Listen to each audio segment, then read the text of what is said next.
soaring light, catching waves with voices bright. Set your course for tales untold, entertainment pure and bold. Come aboard this journey new, stories fresh with more than you. Saturdays are time to shine, positively Pat's lifeline. Positively Pat's Sim Show, every tale a treasure trove. Tune in now and set your sails, laughs and chats and wondrous tales. We ride the waves of joy and cheer, every week we're standing here. Everyone keeps spirits high, morning sun in every eye. From epic quest to daily news, listen up, there's much to choose. Every word a gem we share, Saturday we conquer air. Positively Pat Sim Show, every tale a treasure trove. Tune in now and set your sails, laughs and chats and wondrous tales. We ride the waves of joy and cheer, every week we're standing here. Everyone keeps spirits high, morning sun in every eye. In every eye.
Positively Pat Sim Show, every tale a treasure trove. Tune in now and set your sails, laughs and chats and wondrous tales.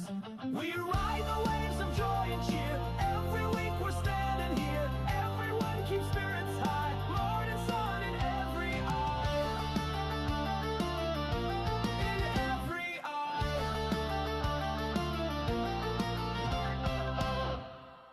Good morning, Sims Nation, and welcome to the Positively Pat Sim Show. We are live broadcasting on WANT Radio via Live 365.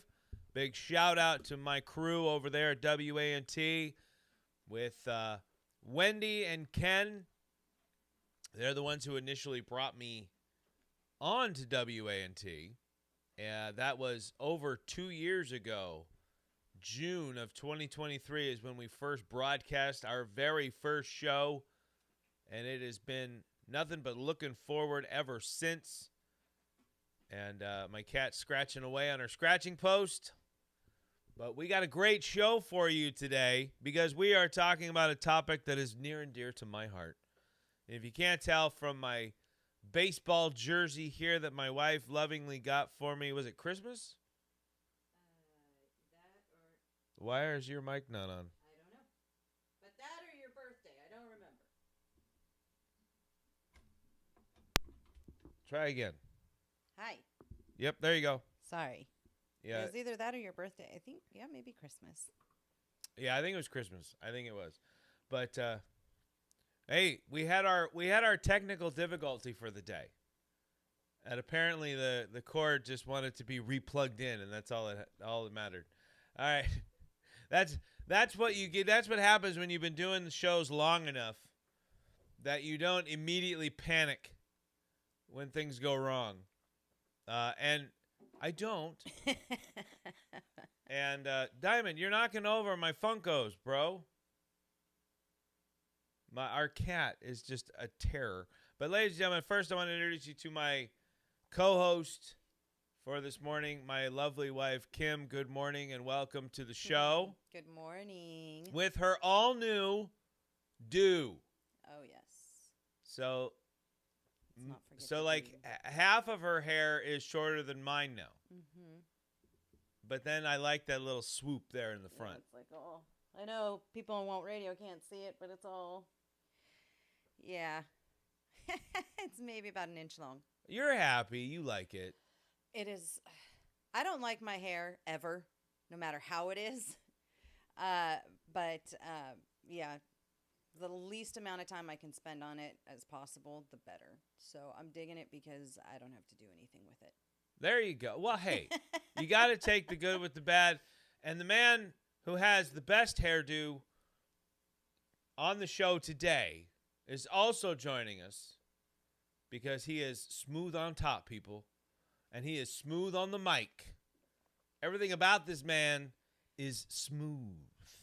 Smooth jazz. This is my man I'm talking about. The one and He only. does have a righteous cut, though. Ashton Harris, welcome to the show, my friend. Morning, Pat. Morning, Kim. How y'all doing today? Good morning. Doing good. You seem a little tired this morning. You're Oh, well, well, I was at the Falcons game yesterday, so got home pretty late. All right. My wife was commenting on your microphone, Mm-hmm. and Oh, she Pretty really rad. likes I your like it. microphone. thanks. So it's like lit up, right? Is that like lights, like Yeah. LEDs in it? Oh, okay. It's like a gaming mic. Mhm. I'm all about lights and flashy things. Well, folks, we are here talking this morning about Pirates of the Caribbean, and we're here to talk about how awesome it is. All right, just so we're all clear, how awesome Pirates is. And if you are wondering, now I am wondering this though, because Ashton admittedly before agreeing to come on this week, basically said he knew the first three really well, but then the last two you weren't overly familiar with. Is that still the case, or did you do a little homework before the show? I did a little homework. Yeah. I have seen I've seen all the movies, Right. but it's just the first three I've seen multiple times. Mm. It's just the last two I saw probably like twice, and then this time, I guess I saw them again a couple days ago. I'll be honest. So, you know how people watch Endgame pretty much now, which is you fast forward Yeah. through 2/3 of the movie, right? So honestly, like if I really want to have fun, I will go to At World's End, which is the third Pirates movie, and I'll just fast forward to where the Flying Dutchman and the Black Pearl go to face off in the Cyclone. Yeah, I just fast forward to that part and watch the big battle and the ending of that film, and I'm good. Like that's my end game right there. But I do have some Pirates stuff to show you guys. Usually Ashton's our go-to for really cool merch and stuff like that, which I just noticed, Ashton. Where is the Ninja Turtle poster that I was lovingly looking at every time you came it's still up there. here? Oh, there it is. Okay. Okay. You scared me for a minute. Nah. I still got it. I was like, why? Why did he take? What happened to it? Oh man. Kids. Yes, that would be me. I'm a big kid. Ashton, to be fair, Ashton is just as big of a kid Oh yeah, as great. I am. it's great. Yeah, I am. Big. I'm a huge kid. But I'll show you guys. Nothing wrong with that. I'll show you guys the first little thing I've got here, because it's the smallest little thing I've got here. So this is the Jack Sparrow minifig from Lego. All right, and I think this is the one that Seth had initially and then lost it or something like that. Yeah. So he had to find it again at a Lego store or something like that. So he had to go out and find this particular one. Yeah. And we have another one. I just don't know where it is. Usually all my Jack Sparrow stuff stays in one spot for easy viewing. Diamond, what'd you do with it? Right. It's probably our cat probably buried ate it somewhere. Because, yeah, I don't know. I don't know where it's at. But, all right. My dear, whoa, Ashton, it got dark. Oh, there, oh. I'm having technical difficulties. Hey, welcome to the Positively Pat Sims way of doing things. So, my dear, how has your week been before we jump into Pirates? Busy, but fine. Busy but fine. That's a good that's a very good explanation of our week. Ashton, how about you? How's your week been? Tell me about the Atlanta game, the Falcons game. My week is but it was busy but pretty all right. So the last night at the game was pretty good. First quarter. So they played the Lions last night. So the first quarter, Falcons was up by 3. Second quarter, it was tied up, and then third quarter, the Lions were up by 7. Wow! And then unfortunately, one of the players had a seizure, and then they stopped the game. Whoa! Oh, I saw. But I think he might be. I think he's all right though. Okay, but I do. Yeah, I did remember seeing yesterday something about a game, and I don't think it was yours though. But I don't think yesterday was a very good game for games. I don't know, but I saw something about a game where a player got injured on the field. He had like a neck injury or something like that, and both teams basically decided to run out the clock with 12 minutes left. Yeah, that was the Falcons game. That was the Falcons game? Oh, that was Yeah. And then they ended up but I think the league ended up like calling it. Like they didn't let them run the whole thing out or something. I don't know. Maybe you can fill us in a little bit more. I don't know. We saw that both teams held it up in a circle of prayer. Right. Because ambulance carried the player. I don't know which player it was. Right. But the ambulance carried him off, and then we saw that they were running out the clock. So everybody in the stadium just started, we started leaving, everybody clapped and cheered for the guy. We saw that he was conscious and whatnot. So, and then as we were leaving, one of the security was like, we asked like what's going on, and somebody told us like, oh yeah, he had a seizure. So both teams pretty much decided to like that was it for the day and run down the clock. So I was like, oh, okay, that makes sense. Right. And it's a great I loved it personally. I really did. It's I've never been that in every situation like the show must go on type of deal. Sometimes it's okay to stop and let's all remember how important life is and let's appreciate what we got and everything. And I've been that way since I can remember. And Ashton, I don't know about you, but like I remember when the tragedy happened with Owen Hart and Vince made the decision to keep going with the pay-per-view. And he took a lot of flack for that, understandably. I remember at the time, like I didn't really fault him for it. Nobody in the arena knew what was going on. They did announce it to the at-home audience, but that's got to be a difficult decision to make. But what do you think, Ashton? Like, if you were put in that kind of a situation, would you be more willing to, give the people what they came for, get blah blah blah, or would you? I'm going to say at 95% sure I'd probably like stop the show. Yeah. There's that 5% chance depending on. There's lots of factors that has to be like, okay, this sucks, but we can't redo this. Right. And it has to. What we're doing tonight has to be part of something bigger. Right. Honey, what about you? What do you think? Like, how would you respond in that situation? I've always been like, so I call it SSF, or I call it HSF, Health, Safety, and Family First. Right.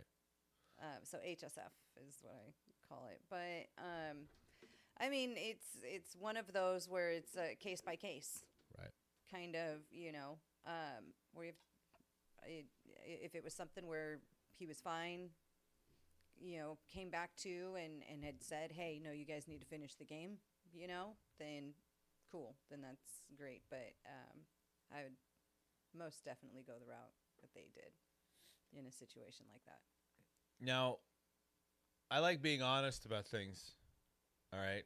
And the truth is, if this was late in the season and there was a playoff spot on the line, I don't think they run out the clock. Like I'm just being honest. I don't. Yeah. Yeah. They probably wouldn't run out the clock if it was late in the season. Right. But this is preseason game. Yes. So it's like, hey, And Right. I feel it's that the that's, preseason game. I These feel that's games unfortunate. don't really matter. Yeah. I don't Yeah. care if it's playoffs or not. I feel like that's unfortunate. Nothing is more important than No, but if you really stopped and thought about it, and this is why it's kind of a debate between people, but if you really stopped and thought about it, so let's say you're playing a game and your teammate gets hurt. He's carted off the field, maybe taken to the hospital. What, like, I know it sucks. Oh, it's my wife, or so Kim, Ashton's saying to move your mic closer. it's like right up. I on know, me. no, it's not. Like, I see how can't. mine's like right up on my mouth here, right Yeah. underneath it. Lift it up a little bit, because I don't want to turn your gain up. No, even more. I'm trying. It's not budging. So like when I lift it, it goes way over here. Yeah, that's fine. And then just pull it down. There you go. And then maybe tilt it towards your mouth, because the mic's on the top. It's not like a studio mic. It won't break. I know, but it wasn't tilting. It was really hard. Here, I'll gain you up a little bit, but I can't do too much. But all right, there we go. All right. Anyway, what I was saying, like, as a teammate, like, you want to offer support, but there's only so much you can do. The injuries happen. If he's off the side of the field, if he's on the way to there's not a whole lot you can do about that in that situation. And it's like, and then we always used to do this. And I remember playing football and baseball, and somebody got hurt. We always did this. We were always like, Jeff would want us to win. We'd always use like the injury or something like that, or something bad that happened, to try to motivate us to win and do better. Yeah, it's like all those sports movies. Yeah. And your teammates, they would want us to win. Yeah, and it's 100% true. It is 100% true. Like, you're almost, I hate to say this, there are people that are like hoping something bad happens because they're seeing a lack of effort on the field, or they think that the team needs a little added motivation. It's no joke. The Phil Coulson effect. Yeah. Yeah, well, and it's one of my favorite scenes in a movie. We had our sports movie episode not that long ago, and we talked about Major League. Major League's my favorite sports movie, baseball film, whatever you want to call it. And, I mean, right behind Gladiator, though, to be fair. Because Gladiator's... Remember the Titans is one of mine. But in Major League, so the coach, Lou Brown, has... it was the second Major League, sorry. I need to correct myself. Second one. Lou Brown has a heart attack and goes to the hospital, and he says, whatever you do, he says to Jake Taylor, whatever you do, don't give the team one of those rah-rah win one for lose speeches. So what does Jake do? He goes right into the clubhouse, and he tells everybody that Lou's on his deathbed, and the last words he said to him were, win this one for me. And it has like the complete opposite effect of what he was hoping for. Like Serrano's like, you made me realize there's more to life than baseball.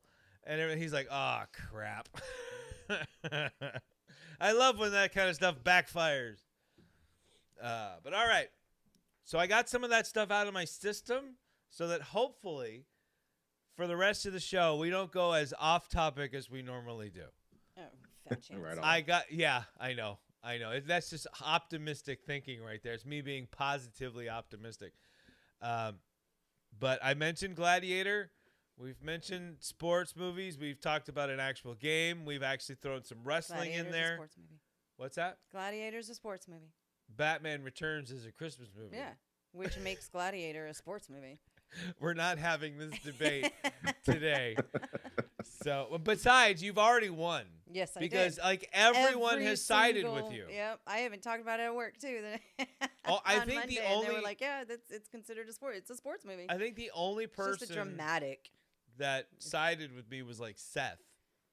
I think even Owen sided with you, which doesn't really help your case, by the way. But At both Owens, I think. everybody, yeah, well, I think Owen was just wanted to end the debate. But yeah, I got kind of knocked down a peg for now. I'm admitting that Gladiator is a sport, like it's a sport. I'm just not admitting that the movie Gladiator is a sports It movie. is a sports movie. All right. Well, we are here today. There's really no debate here. I mean, But- we could draw the line that Pirates could be a sports movie. Stop it. Stop it. No. Stop. No. As much as I love Pirating is a sport as in a much way, as not I- like no. a great sport. as much as I love pirates and Not an sports Olympic movies, sport. we are not combining those two things right now.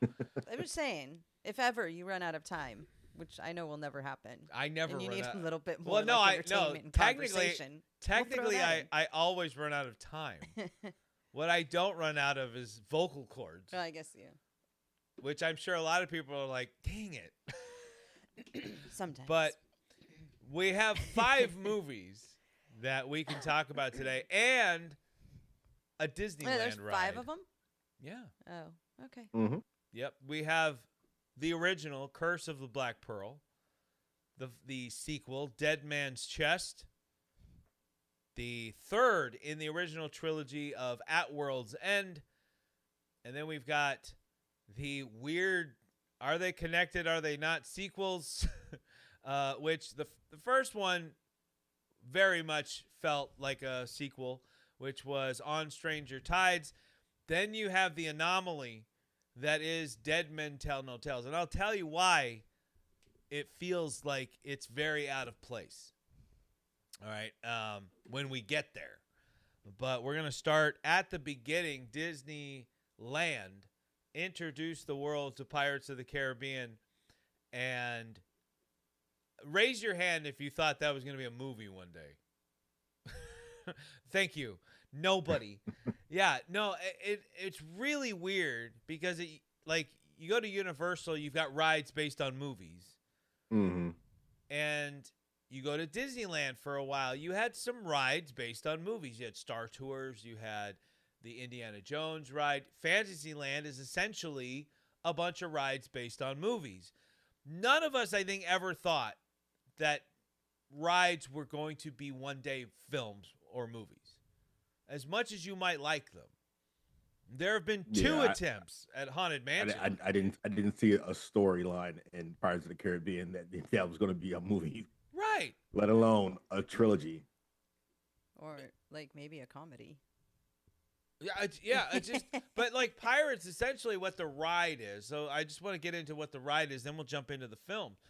The ride, which I love, by the way, and I've always been a huge fan of Pirates and Haunted Mansion. And when I had a Disneyland pass back in the day, like my early 20s. Two of my favorite rides. Yeah. Whenever I go to Disney World or Disneyland, I make sure I go on those 2 for sure. We did Haunted Mansion, 3 or 4 times during our Disneyland trip, which my son Owen was just like, why? What are we doing? And then Pirates we did 2 or 3 times. We were going to hit it up again before we left, but I think we were thinking about the crowds as we were trying to go for our souvenirs before the end of the day. But Yeah, when we went and did Pirates, was it the second time or something? I don't know. I've never been called out before on a ride. oh yeah, I got called out on yeah, the she ride. got in trouble. Got in trouble. She put her hand outside the boat. That was it. Because you know that brick wall when you first start to go, there's that brick wall that you're like turning around. It's off to the right, and it looked fake. Like it didn't look like it was a real like it I don't know. It was just weird. wanted And to so touch I the just wall. put my hand out to touch it, and they're like, "Hey, keep your hands inside." I was like, "Oh, sorry." Yeah. Yeah, somebody did their job. Yeah. Like, it kind of I mean, and it was like instant. I didn't even like the wall was like Yeah. 2 feet. Like, I mean, it wasn't. I didn't even have to stretch my arm out all the way to touch it. It was right there. I didn't even get to it when they called me. Like, I don't even think my hand was out of the boat. They just saw it coming. It's kind of funny because we all kind of made fun of her for a minute. But then at the same time, I remember thinking, like, I feel so much better knowing that they're like, they were on it. You know what I mean? Like I mean, it was instant. I didn't even get to touch it. It was instant. It was like crazy. I one of the things I like is when security is hidden, but you know it's ever present. You know, like what, like Hey, in our don't like, do your job talking to me like that. well, like Ashton and I, we met because of security, and our jobs was always to be visible, right? Like your job Yeah. is to be like a deterrent by being visible. Well, at Disneyland, you don't want a bunch of people walking around in uniform deterring people from crime because it takes people out of the fun of Disneyland. So everything's like hidden, and the security's in plain clothes and just walking around like they're a patron of the park. And so I remember that. I was like, "Ooh, wow, they're doing their job." But Pirates is an interesting ride because, like Ashton said, there's no story to it. You start off in like, it's weird. You start off like in the bayou of Louisiana because you're in New Orleans Square, right? That's where Pirates is, and which isn't a square. And then so you start off like in this bayou. There's this guy just sitting there playing a banjo as you're slowly making your way to the entrance to the ride, which actually takes you down underneath the park. And you actually go out during Pirates, and I think in Haunted Mansion I too. feel like this is the start of the other ride, Splash Mountain. Oh yeah. I mean, there's a lot of similarities to all of them. Like they all find a way to go underground, like because And Splash Mountain is they start off with a frog that's on a porch playing the banjo too. yeah. But hey, there is no Splash Mountain, so let us a moment of silence for Splash Mountain. Oh, that's right. Well, what was right, that it was that good. we wrote on then? All right. We did Tiana's Oh. something. It's based on The Princess and the Frog, which was fine. Like if you were a fan of Princess and the Frog, I'm sure that was a really fun ride.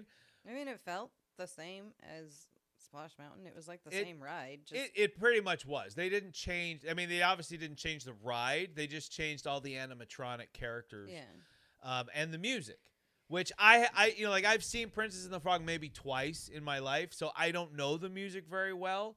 But Splash Mountain, on the other hand, like I've known Zippity Doodah my whole life.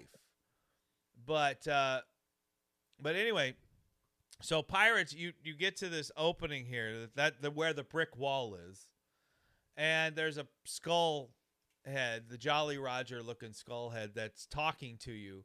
And that's where you get to hear like, "Hey, keep your arms and legs inside the boat." Yeah. And he talks about dead men tell no tales and all this stuff. And then you go down your first level, and for a while, all you're doing is going through scenery. Like there's nothing happening for a while, and as you get older, you realize how much isn't going on in this ride. Like you don't see any pirates for a while. You see a lot of skeletons. Which, fun fact, we don't have Universal apparently on the chat yet, so I'm sure he would have given us a bunch of fun facts by now. But the original skeletons and pirates were real. Get out of here. Yeah, that's at 100% true. The original skeletons were real. No, goodness. Now, I'm sure they've been swapped out at this point. I'm sure. I would like to. I would like to hope so. Like, there's a part of me where I'm like, no, I want those to be real. Just that morbid side of me that likes horror and stuff. But so you get, and you keep going, you find all the treasure coves, the treasure caves, and they're all skeletons still. And then you get, and they've added things from the movies now to the ride. So you do see the chest that contains the gold, the Aztec gold. Cortez's gold. Yep, that's in there. And then you finally come out of all that. And they used to have, before you got to the main part of the ride, they used to have a little hologram thing of Davy Jones, which when we went was gone. So they took that out. Oh, you know what? I don't think I remember that part. Yeah, Are you talking about the one where it was like water? Yeah. It was like mist. it was like and there was mist. the- Yeah, and they put him up on the mist, and that wasn't there. So I don't know if they've removed that or if that was just broke when we went. But then you get to the part, now you're like halfway through the ride, and now you get to where you finally get to see some pirates, and that's when you see the big ship on the left, and there's a battle going on, and you're right in the middle of the battle, and then you're going through towns, and you get to see the guy getting tortured. That's always fun. And but nowadays you're also playing Spot Jack Sparrow, because he's scattered throughout the ride now, and he's hiding in plain sight, kind of. You have the auction, which now the lady in the red dress is running the auction. There's a lot of changes since we were kids, where it used to be all the guys in one spot were chasing the women, and I guess someone had a problem with that, so now a couple of the women are chasing the men. And I'm like, in either case, wouldn't that be bad in either way? Like, if you really thought about it, if it's bad for a man to chase a woman, wouldn't it be bad for the opposite to be true? But wasn't it the pirates chasing the women? But now it's like the women are trying to run off the pirates. That's probably what it is. Yeah, when I was a kid, I didn't know what was going on anyway. But yeah, that's probably what it is. The auction part, which used to be the guy like auctioning off all the women. Like, I kind of get that. Like, we can back off of that a little bit. The only thing that I always kind of say is, like, I do kind of remember that this is a period piece essentially that we're in. But it is also a kid's ride. So you got to kind of weights and balances here. And then that's basically how the ride goes. You're just kind of going from small scene to small scene. And the next thing you know, you're surrounded by fake fire. And now I guess you're in the I need to escape this ride part. And it's kind of funny because the one thing that's always disappointed me about Pirates is it feels like the ride is building to something. And considering you're in a boat, I always feel like you're building to a big drop like Splash Mountain.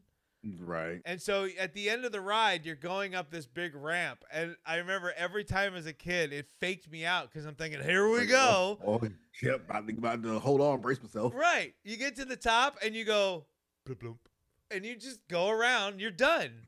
The end of the ride is you going up the ramp.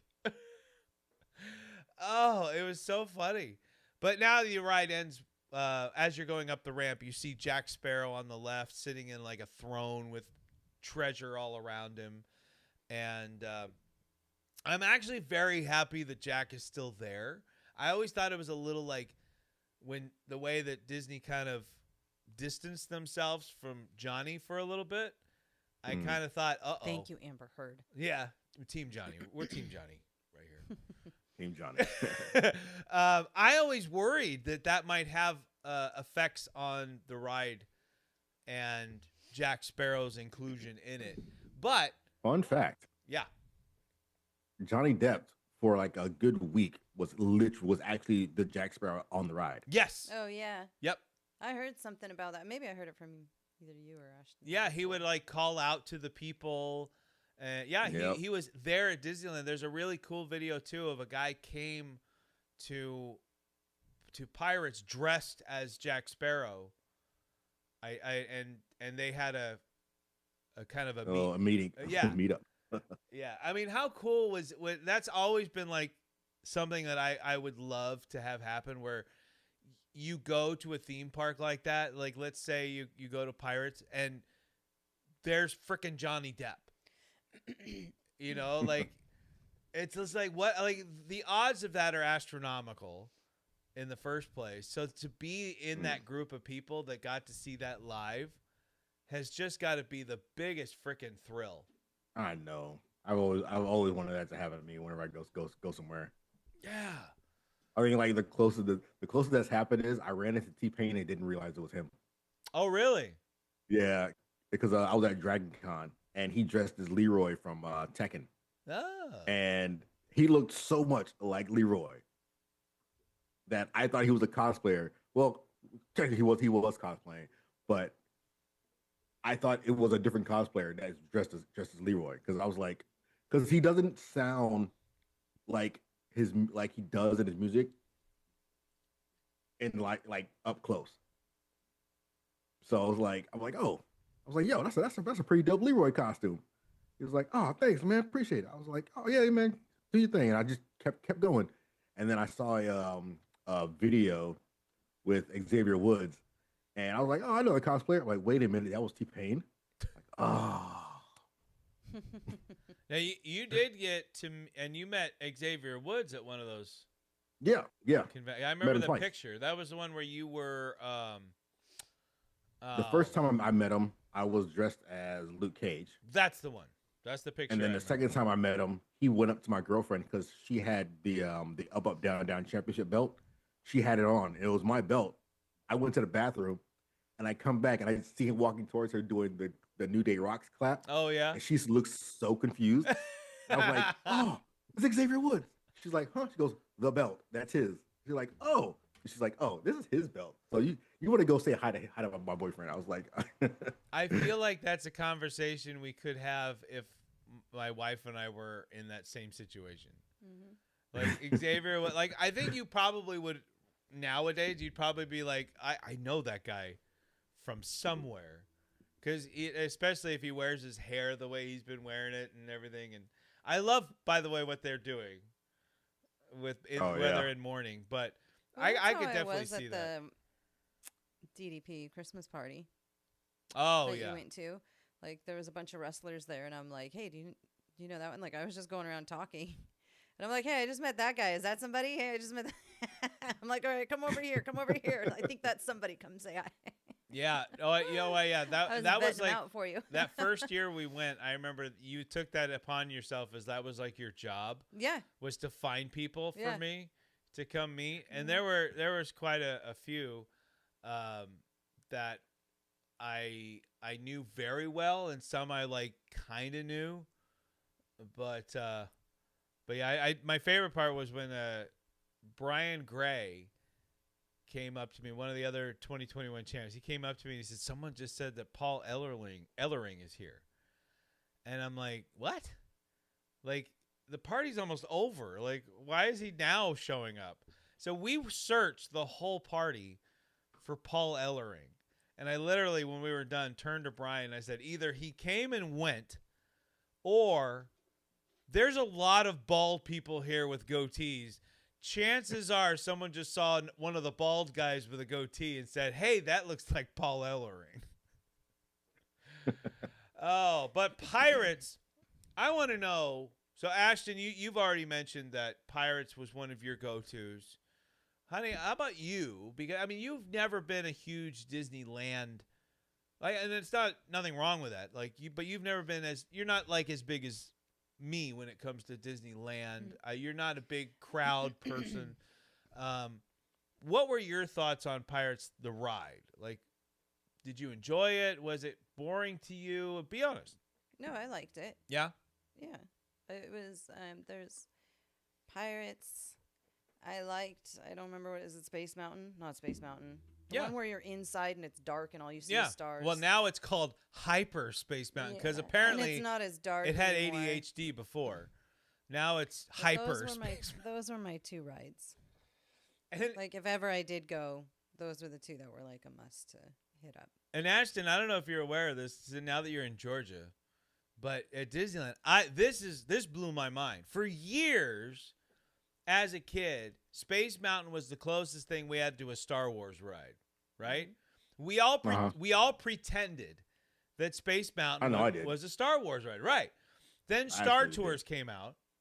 Oh yeah, that was the other one, and right? Where you're sitting, and it feels like you're moving, but you're not. Yeah, okay, because I was like, there's a third ride that I would always make sure to hit up. Yeah, that's it. Star Tours came out, and we were like, oh, now we officially have a Star Wars ride, but we all still looked at Space Mountain as our Star Wars ride. I thought it always was. No. I didn't realize it was its own probably thing. Right this second that it was not meant to be a Star Wars. Well, here's the deal. 45 years old and I'm just finding this out. Right. Well, here's the deal.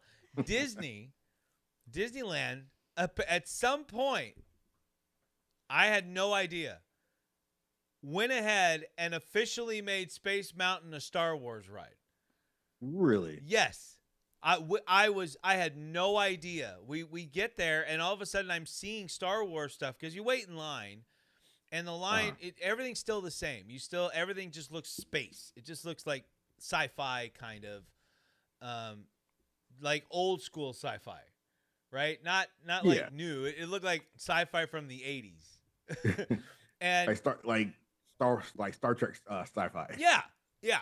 And then you get to where you're actually walking in, because the line would get a little claustrophobic for a little bit.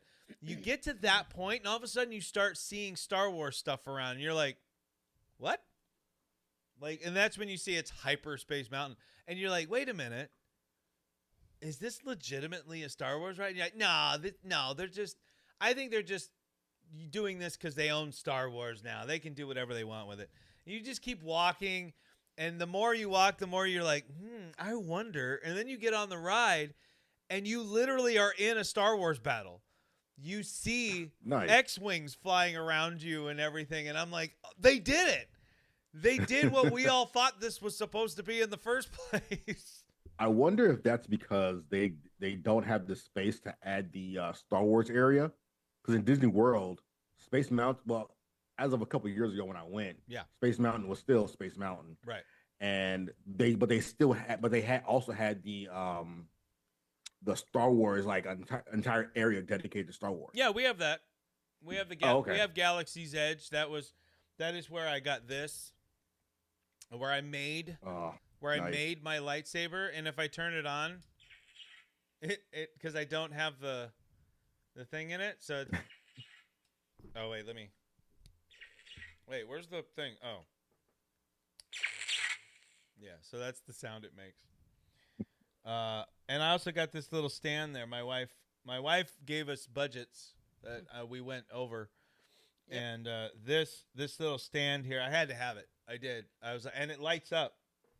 See if I can light it up for the one day I'll get to Galaxy's Edge. Oh, dude. Like Seth, Owen enjoyed himself, but not as visibly as Seth and I. Like, Seth and I were going crazy. Galaxy's Edge, one of the things, really quickly, is when you go in, once you're in Galaxy's Edge, you can't see any other part of the park or the outside world unless it flies overhead, obviously. You are completely immersed in this world. And the characters don't have spots, right? You know how, like, if you go to Disneyland, Winnie the Pooh shows up in this area, and you go to him. In Star Wars Galaxy's Edge, they're constantly moving, and if you want a picture with them or something like that, you've got to follow them, wait for them to stop, and then you can get your picture. But while they're walking, you can have a full-on conversation with them, except for Chewbacca. That's a little tough. But man, unless you speak Wookiee, right? But oh my gosh, it was like we met Luke and Ahsoka Tano. Seth had a quick interaction with Kylo Ren, and they'll react to you. Like, so I was the first day I was wearing a dark side jersey, and so all the light side characters were questioning me on my jersey. If they see you have a lightsaber that's green, they'll react to you based on that.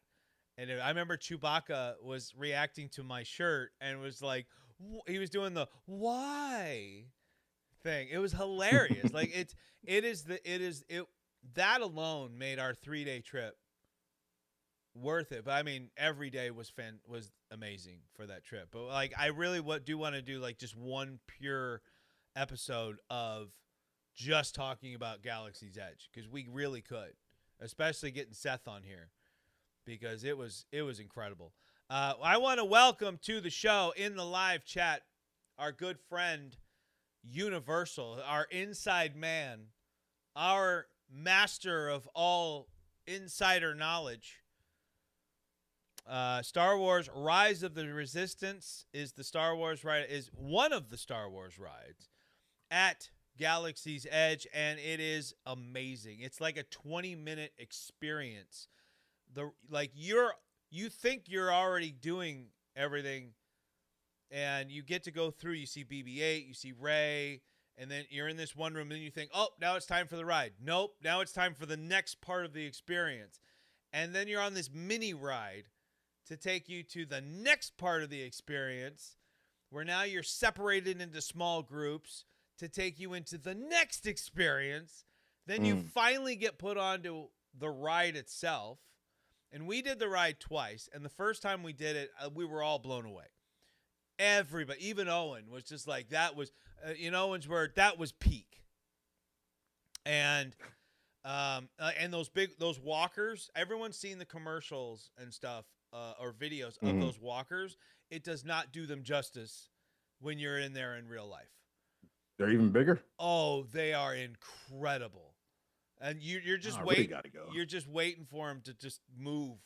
That's all you're waiting for. But Gotta save my coin. the second time we went on it, the ride broke down right in the middle. And so we had to be escorted off the ride. And that's when we found out what the back rooms of Disneyland look like, which, depending on whatever part of the park you're on, stays consistent. So when we walked through the back, everything was still in Star Wars, and everything looked Star Wars. And then we got out. They gave us free passes, to go on another ride whenever we wanted, but which was nice. But apparently, Rise of the Resistance breaks down on a regular basis, because I saw it in the app breaking down like 5 or 6 times, and then it did it to us. It's got to be a tough ride to keep up with. It's so complicated. And then yes, the Millennium Falcon Smuggler's Run, which I've heard is going to be getting an overhaul, which I think it needs. The ride was fine, but it did feel like, it felt kind of like, all right, they put this out here before it was ready. If that makes sense. Like, it was really cool. It was really fun, but it was like, it felt like there was something off about it. The controls weren't quite right.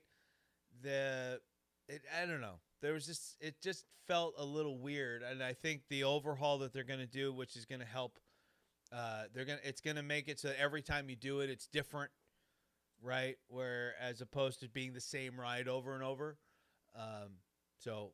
But I mean, we won't know for a long time, because we probably won't get back there for a while. But, all right. But Universal, thank you. Welcome to the show. We did it again. We sidetracked immensely. But if you were to rate the Pirates of the Caribbean ride on a scale of 1 to 10, Ashton, what would you give it? As a kid, I would have given it 8. As an adult, I give it a 7. 7? So I can see that does go down a little bit. Honey, how about you? Exactly the same. Is your mic out again? I don't know. Why are we having problems? I don't know. Go ahead, try again. The same as Ashton. Okay. Exactly the same. All right. Well, when I was a kid, Pirates was like a 9. I loved Pirates. I've always liked the idea of pirates anyway. And as an adult, it did drop a little bit. But it helps that Jack Sparrow's still in there. So it's like an 8.5. It didn't drop much for me. It's like an 8.5 for Positively Pat Sims. And for those of you that don't know how much of a fan I am, so on my left arm, let me move the thing here, is the Pirates of the Caribbean logo. This is actually from the third movie. It's my favorite one. Nice. Because every time they show the logo, it changes a little bit based on the movie. Doc Haywood has entered the chat. So that's where Doc is safe from me, is in the chat. Doc, man, that was a lot of fun last week. You should send him the link to jump on. No, wait, no. Once a month is good. I'm still on a roll. All right. And of course, like I said, my wife got me this really cool Pirates jersey. And what's really cool about this jersey, on the back, piracy is bad. On the back of my jersey, it's not just a pirate thing, or it's actually, if you look, honey, can you hand me Jack? But right behind you on your left, up top, is Jack Sparrow, the Disney Infinity one. Yeah, can you hand that to me? Thank you. So, this is the Disney Infinity Jack Sparrow. All right. This is actually what's on the back of my jersey, which I love. I think that's so cool. And by the way, if you didn't play Disney Infinity, this game. I missed out. This game, like a lot of people were into Skylanders. I don't know if you guys remember Skylanders, which is you had to buy all the characters, you put them on a base, then you played with that character. This is the Disney version of that. And you had Disney characters, you had live action Disney, you had Marvel, you had Star Wars. There were 3 of these things. And what was cool is for every new one that came out, you could still use all the old stuff.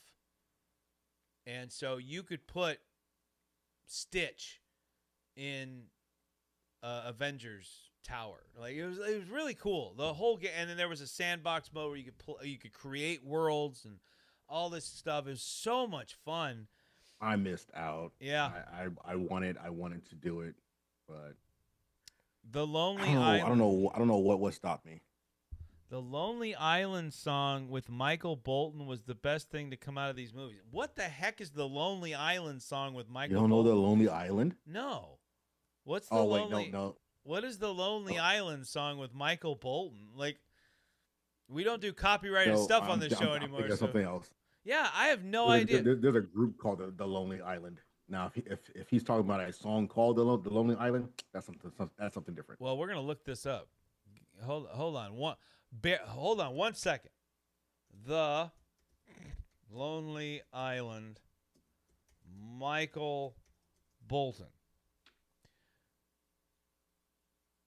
Jack Sparrow is a song by The Lonely Island featuring Michael Bolton. Oh. It was released in 2011 as part of the Lonely Island's album Turtleneck and Chain. The song is a parody of both the Pirates of the Caribbean film franchise and Michael Bolton's signature ballad. I didn't hear style. that song. I didn't hear that song. It's funny. Well, I know a song I need to hear later because we can't play it on the show. No. Because I don't want to deal with copyright issues on my show. That's why we play all original music here. Okay, so the Lonely Island is a singing group that started on SNL. Got it. Adam Sandberg and Justin Timberlake's in there sometimes. A couple of it's 3 guys from that was on SNL. Got it. And some of their sketches were musical sketches, and it was like, oh, you know what? People really like our music. Let's make an album. That must have been during the time of Saturday Night Live when I couldn't have cared less. There was a good chunk of time when I really just didn't care about SNL. It was the post Will Ferrell era. Like I want to say it was closer around like 2006 to 2009, maybe. Right. Oh, and I just found the other 2 Lego minifigs. They're right in front of my face. I forgot that I mixed them in with some of my Star Wars. You guys can't see a lot of my stuff here, but right behind my son Owen, which I had made, and my son Seth, which I had made, is this minifig of Jack Sparrow. So no coat, on that one. And very similar, but actually it's a different minifig. Come on, focus on the minifig. There we go. There's the other one right there. So those two are very similar. Different faces. I like how all your minifigs of Jack look like he's all wobbly as he's walking. Yeah, that was on purpose. You gotta like the one doesn't have his hand up, but you want to just make him look like Jack. Put one foot back or forward, and then have the other hand like right about here, and that's Jack. And another fun little thing. So this is the first Jack Sparrow Funko Pop that I got. The hat is huge on this guy, which is par for the course for a Funko, considering that their heads are always massive. But that is a... Too bad it can't come off. Yeah. So this is my second favorite Jack Sparrow Funko. If you want to see what my first favorite is, stay tuned, because we're going to be right back. We're going to take a quick little break here, and then we're going to actually get into the movies. Now that we've gone off topic as usual and talked a lot about the ride, now it's time to get into the nitty-gritty, as they say, and we are going to talk about the Pirates of the Caribbean films, which means a lot of talk about one of my all-time favorite movie characters ever in Captain Jack Sparrow and his jar of dirt. Ladies and gentlemen, do not go anywhere, because this is the Positively Pat Sims show on WANT and YouTube, and this is the legend of Captain Jack.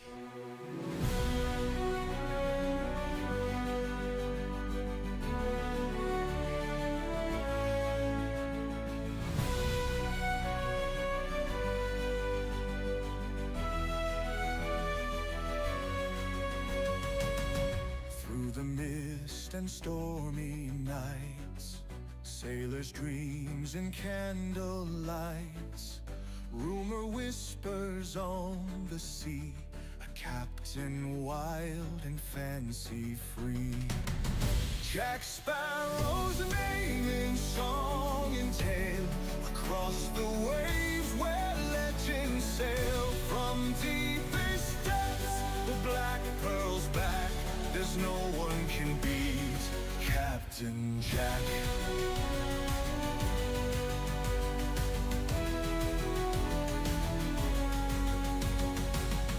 Golden jewels or freedom's zest, every treasure put to test. From Tortuga to the east, Jack leads the way, a cunning beast.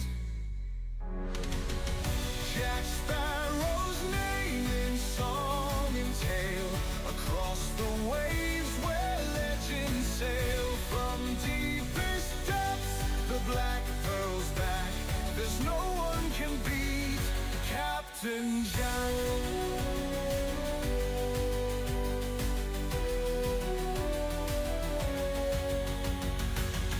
Blackened sails against the sky, cursed by fate, he'll never die. The ocean's rogue and jester bold, with secrets deep and tales untold.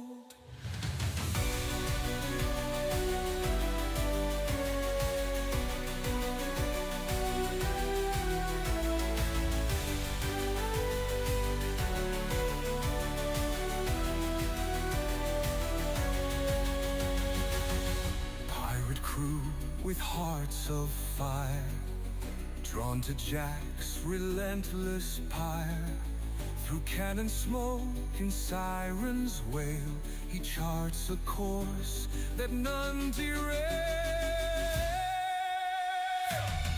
Jack Sparrow's name in song and tale, across the waves where legends sail. From deepest depths, the black pearl's back, there's no one can beat Captain Jack.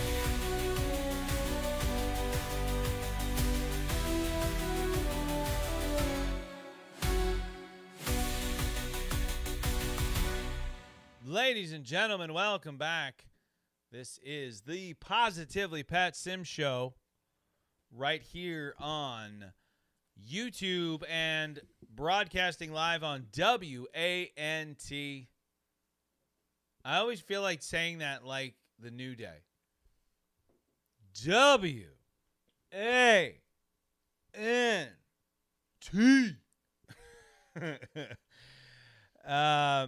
We've got a little back and forth here. Universal says SNL is a hit or miss. This was a miss. Doc says, nah. Love that song. It's hilarious, but I haven't watched SNL since 2014, 2015 maybe. Save a sketch here or there on YouTube. The white trash lady who gets kidnapped by aliens is probably the only modern sketch they did that makes me laugh. That and the George Washington one with Nate Bargatze, whatever his name is. The George Washington sketches are hilarious, where he's like, yes, we're going to have a nation of this and this, and he goes, and we're going to use inches instead of this, and we're going to use miles instead of that. Like, it's just really funny. Like, I can't do it justice. But I showed you guys Jack, right? So I showed you guys the Disney Infinity Jack Sparrow. So I thought, just to be fair, I would also show you Barbosa, who also has Jack the Monkey right there. And then there's also Davy Jones, right? And they all look really cool. They're kind of cartoonish versions of the character. And that's what all the Disney Infinity figures look like. So that was pretty cool. All right. Next, I also want to show you one of the first Jack Sparrow. I think this was the first Jack Sparrow figure I ever got that wasn't a Funko. And he's also the most frustrating because his hand falls off. So I'll probably have to glue it in one of these days. Which, again, I'm a bad collector. So, yeah, I got a lot of glued stuff. But this is, I believe this was my first Jack Sparrow figure right there. And it's got pretty good detail to it for being kind of a cheaper one. I think I got all of mine on OfferUp. I don't think I ever bought any of them in a store. And they all were in the package still. Then I took them out because I have to pose my characters and display them like that. And so I think I got him for like $10. So that's a good deal for me. But anyway, guys, let's start getting back into this, and let's get into the topic du jour, the topic of the day, which is Pirates of the Caribbean. And we've talked about the Disneyland ride, but I think it's time to get into the film franchise. And I was very skeptical about these films when I heard they were coming out, or at least the first one. And they also came out at a time when I was like, why does everything need a subtitle? Right? Like Lord of the Rings would come out. And I get Lord of the Rings. There are 3 books, and each book, Lord of the Rings is the overall story, and then you've got each book, the Fellowship of the Ring, the Two Towers, and blah, blah. And I feel like everybody was jumping on the subtitle bandwagon, right? Like, Harry Potter was the same way. Everybody had subtitles to their movies. You couldn't just have Pirates of the Caribbean. You had to be Pirates of the Caribbean, The Curse of the Black Pearl. And either Disney was overly confident that this was going to be a successful film franchise, or they weren't confident in just calling it Pirates. But, Honey, do you remember when, like, I'm sure you only knew about the movie when it came out, because that's generally how you are with most movies. But what did you think when you saw there was a Pirates of the Caribbean movie? Mm-hmm. Did you immediately think that Disney just made a movie about a ride, or what did you think when you heard about this? I don't know. I don't even know that I thought it was by Disney. I mean, to I be wouldn't be honest. surprised with you. I remember I was excited to see it because I do remember that's one of the few movies where I saw the trailers beforehand, Oh, nice. and I do remember wanting to see it. But I don't know if I'm sure I knew it, but I don't know if it like registered in that way that it was based off of a ride, unless somebody told me.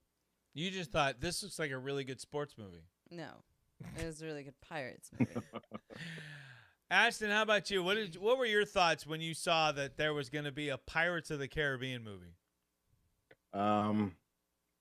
When I first saw it, I thought it was pretty cool, and then like it took me a couple days to register. I was like, wait a minute, is this based off the Disney ride?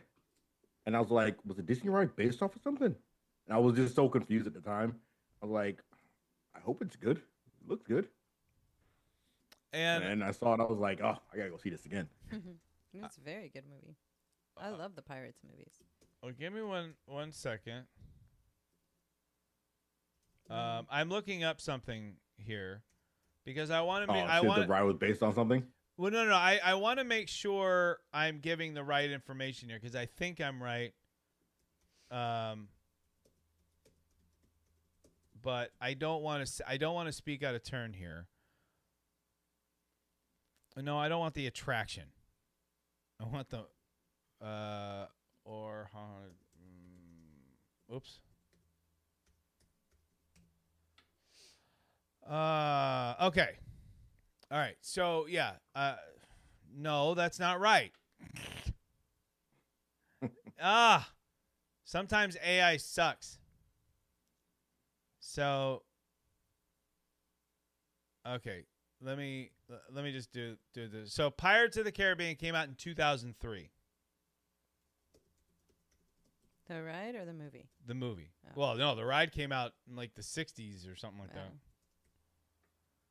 The Haunted Mansion also came out in 2003. Oh, that doesn't help me. What are you trying to find out? Well, because I felt like the Haunted Mansion came out first, which was not good. And did not start the ride becoming a movie. That was the Eddie Murphy one, right? Yeah. Did not particularly care for that one. I love the new one. I really like the new one. I think it's not getting a fair shake. The new one is leagues better than the Eddie Murphy. Eddie Murphy one was it was pretty all right. That should have been like a one that was like a Disney Channel movie rather than like in theater type movie. Yeah, it did feel like a kids Disney Channel thing. But yeah, okay. So let's see if this works.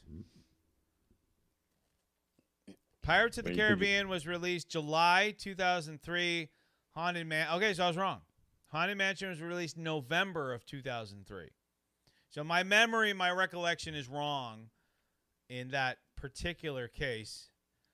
And so in either way, the track record of rides becoming movies was not there. It wasn't anything, there was no guarantee of success. And apparently Disney went all in with two in a row. One worked, one didn't. But I don't remember Pirates, The Curse of the Black Pearl. Now, if you guys remember different, let me know. But I don't remember the first pirate movie being like it was successful, obviously, and people liked it. I don't remember it being like as big of a deal as it became, though. I don't think when it first came out it was a really huge deal either. Right. I don't think anybody said anything bad about it. No. So that was that was something good going for it because there was really nothing bad you really say about it. Right. At the time, and well, even now you can't really say nothing bad about it. It's a solid movie. Oh yeah, for sure. And I think this movie would be what you would call like it had legs to it. Right? Like one of the most famous movies that had legs was My Big Fat Greek Wedding. Opens to like $1,000 but then word of mouth gets around and it becomes like the biggest freaking hit. And I feel like Pirates was similar in that sense, where it was like, if it looked good, you went and saw it, and it did all right at the beginning. But I feel like it did well over time, as people were like, "Oh my gosh, you've got to go see this!" Like, the effects are great. The Johnny Depp's performance as Jack Sparrow was huge at the time. Before it kind of got watered down over the years. That's no offense to Johnny. I think when we'll get to the last movie towards the end here, but I mean, he was even nominated for an Academy Award for his performance as Jack Sparrow, which is crazy. Yeah, his performance as Jack Sparrow had layers, man. Yeah, and there's a lot of behind the scenes stuff where they were concerned that Disney wasn't going to allow it, because he made the character very flamboyant, and at one point, Johnny Depp even said, "Don't you know all my characters are gay?" Right? And they all have some kind of maybe tendencies to their characters and stuff like that. And but then I remember thinking, like, why would you be worried about that? Disney's one of the biggest LGBT supporters on the planet. Even then, why would you be all that worried? I remember as a kid, my father getting mad as all get out because we went on Gay Pride Day to Disneyland. And if anybody knows my father, you know, not a good thing. But we didn't know it till we sat down to watch the parade. Oh man. Oh, sorry. That's just a funny memory for me. Captain Sparrow became played out like Austin Powers because everyone was doing a Jack Sparrow bit. Yeah, I'll be honest, like, that's usually what kills characters. Now I do a Jack Sparrow. I've always done a Jack Sparrow. Usually it's by demand. Like, I don't do it very often, especially nowadays. I don't do impressions as much as I used to. But my wife used to always have me do it all the time. You had me do it like right now. But For real. What did you I'm have demanding. me? Didn't you have me do like your voicemail message or something? Yeah, so back in the day when you had to you could get different message tones and everything, but you had to pay for them. Remember that? Where you had to pay like $1 to get, okay. Well, Yep, I remember that. I discovered I could just pull up the mic recorder on my phone and record him doing whatever it is that I wanted, whatever character, whatever line, whatever, and could set that as my ringtone, could set it as my notification, my alarm. So I had all different ones. And yeah, I had you do a few Jack Sparrow ones for me. Why is the rum gone? I can't remember what the other one was, but that one popped up a lot because that one was always a message. Yeah, I got a jar of dirt. Yeah, why does your mic keeps cutting out? I don't know. I'm not doing it. I think during the next break we'll have to see about. Maybe it's this. No, it's because every time I plug you back in with the mic cord, it turns back on. But yeah, I got a jar of dirt was another one. Yeah. Mm-hmm. I got a jar of dirt. I like, it's weird.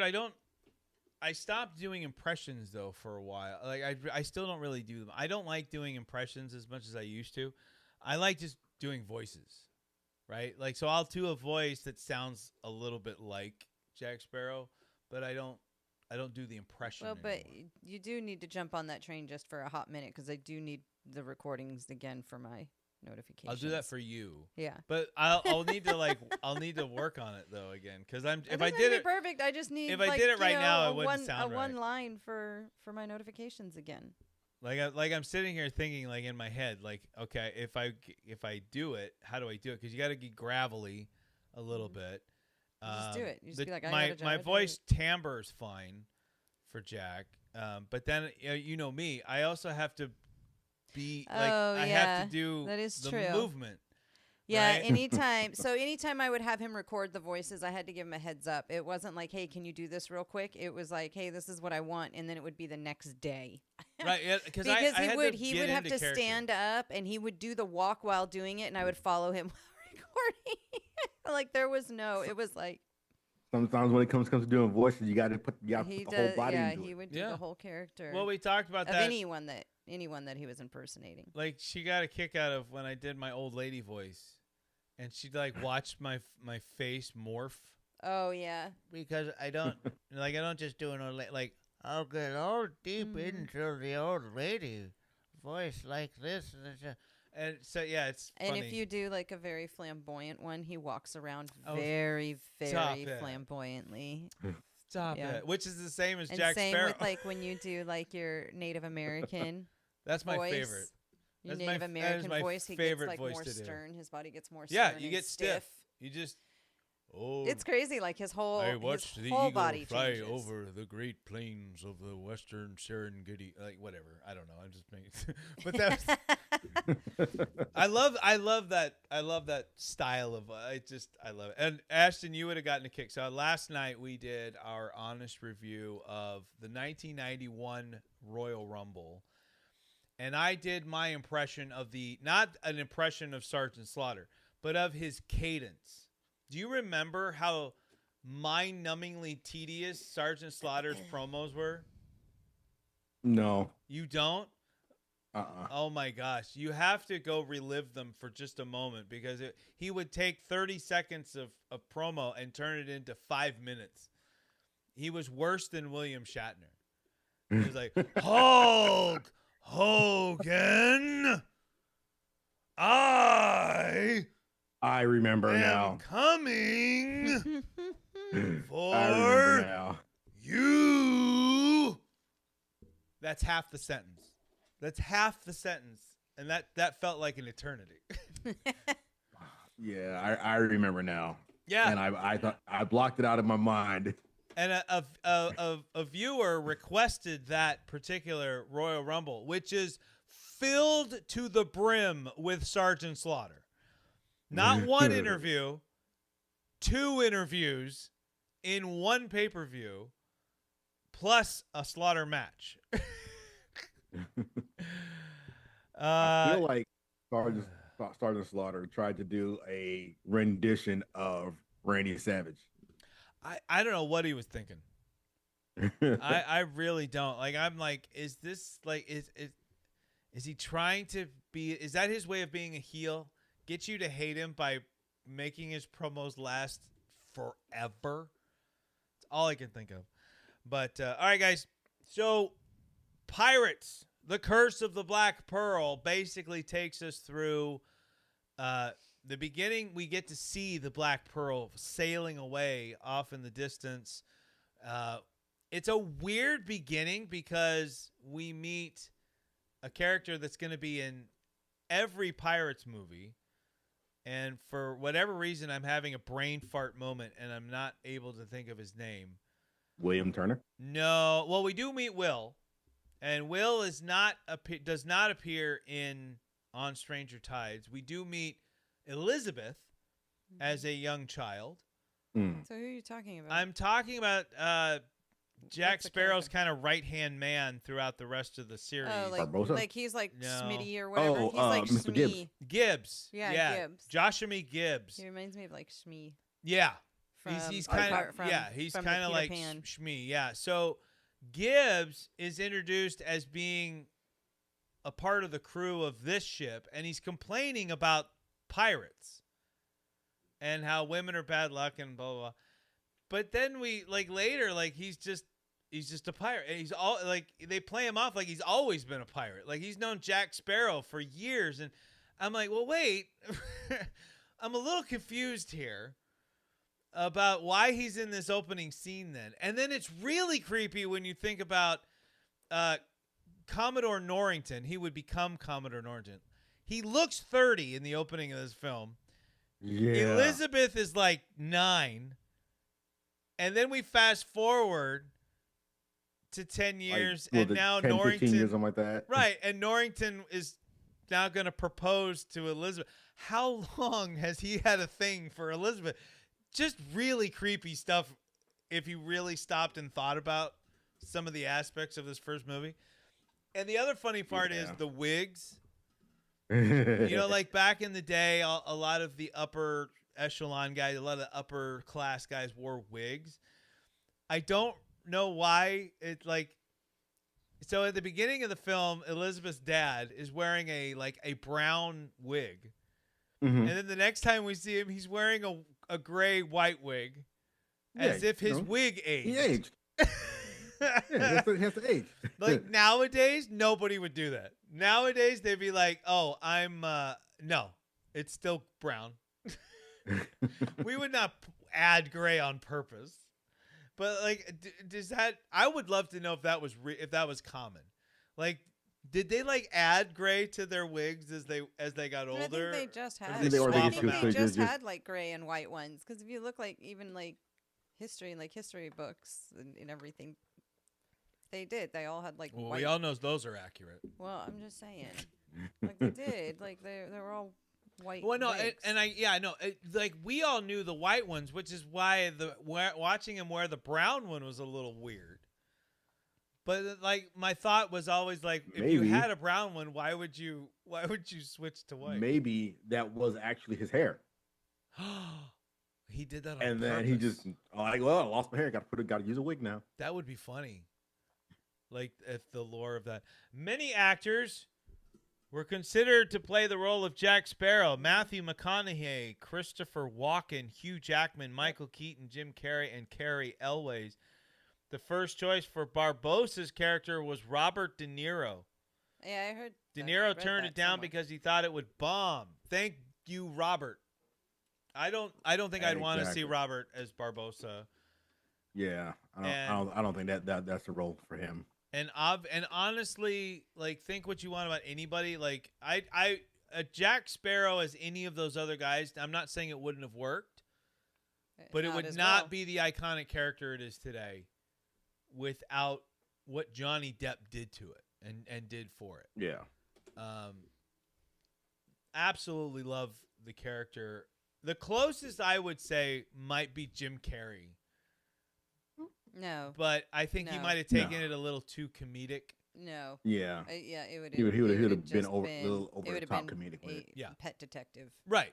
And Jack Sparrow's funny not without. That he's not a good actor or anything, but like Jack Sparrow's supposed to be a little bit comedic. Well, he needs to make sure. But he's comedic without being a comedian. Yeah. He's Jim funny Carrey without gags and stuff like that. Yeah. Yeah. So. Good information there, but yeah, I especially when the Robert De Niro thing blows my mind. That one wouldn't have worked for me at all. Jeffrey Rush did. I mean, he not only did he nail that character and do such a great job. One of the other things I love when it looks like an actor's having fun doing a character. He definitely had fun in that movie. Oh man.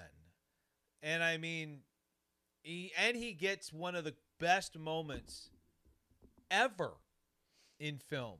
And we'll talk about that when we get to the second movie. But in this first one, Barbosa, basically we find out that he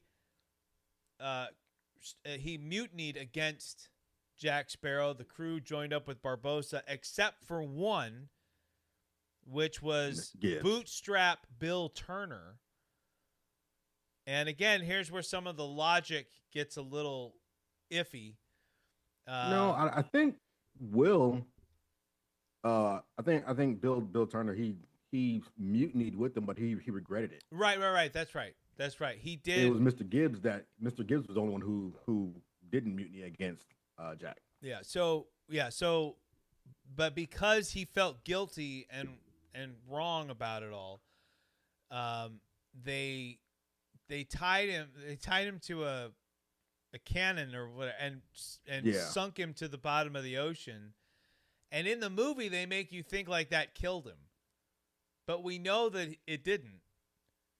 Well, because he was part of the undead. He had taken the Aztec gold. They needed Bill Turner's blood to repay the debt that they took. That's why they need Will Turner. But when Elizabeth says, I'm Elizabeth Turner, they think she is the offspring of Bill. And so that's why they take her and try to spill her blood. But I remember thinking, like, I always thought, like, they might have an idea of where he was and they just go get him. They can go underwater, go get him. But in the second one, they correct that by, having Davy Jones get him and get him onto that crew. They said that by the time they found out about the curse, it was already too late and they already dropped him. They had left him already. They thought he was already died. Right. So then when the curse got broken, that's when Davy Jones got him. Right. And it was kind of funny because I'm sitting there thinking to myself, like, what Bill Turner was going through in the ocean. Because if the moonlight hits him, he becomes a skeleton just like the rest of the Black Pearl crew. Mm-hmm. And if you've seen the film, you know that when they're in that state, they're kind of unstoppable because you can't kill them.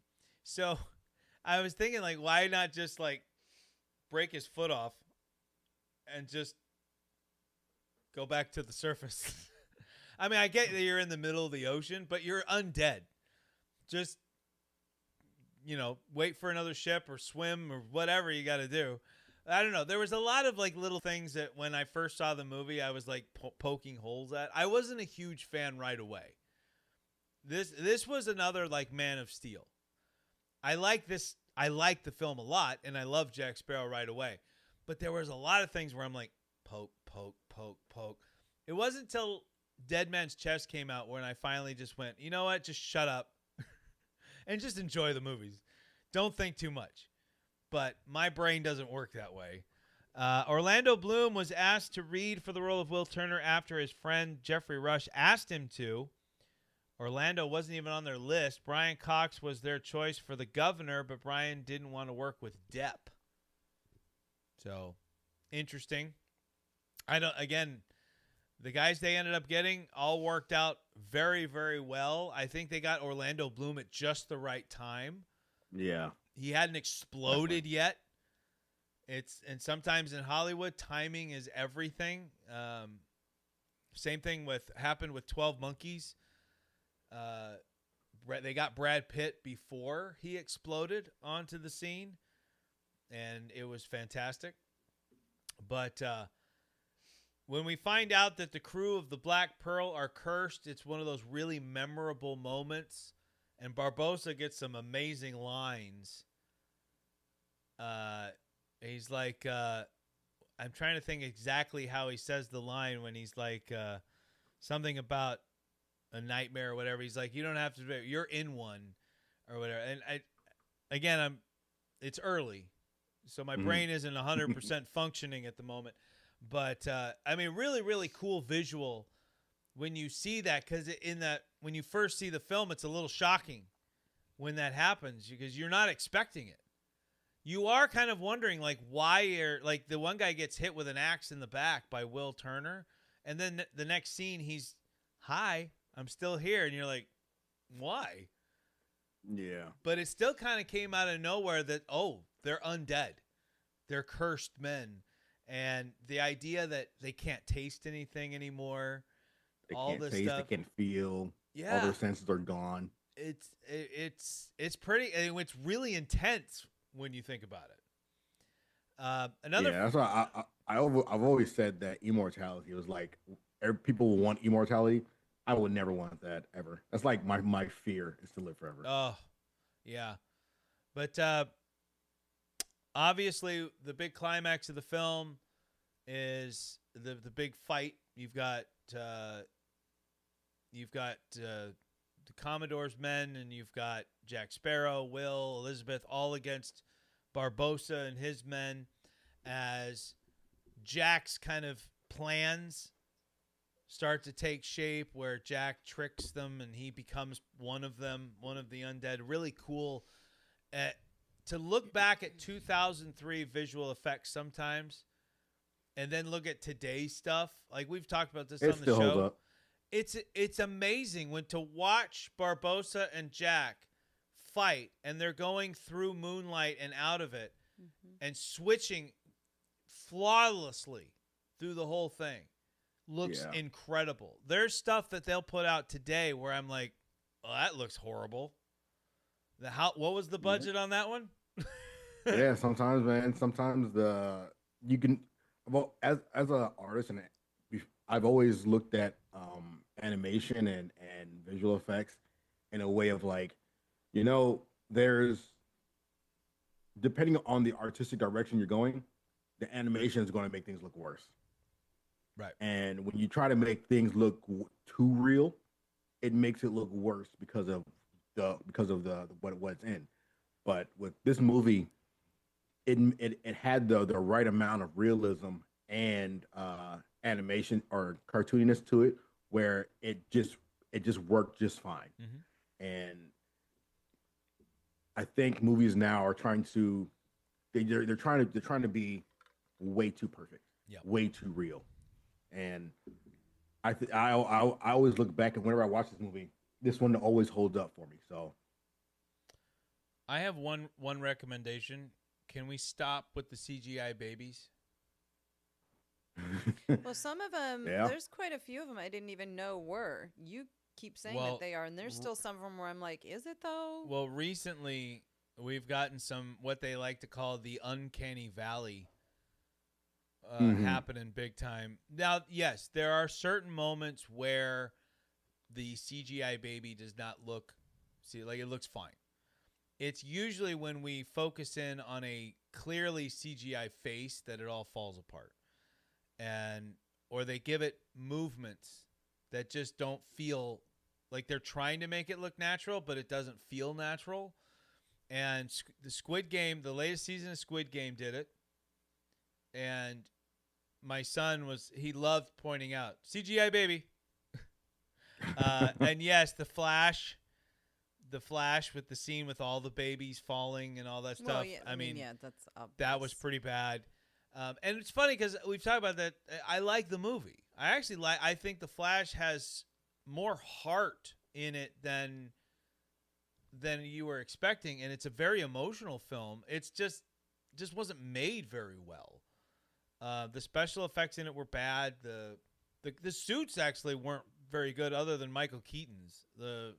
There was something off about the Flash's suit.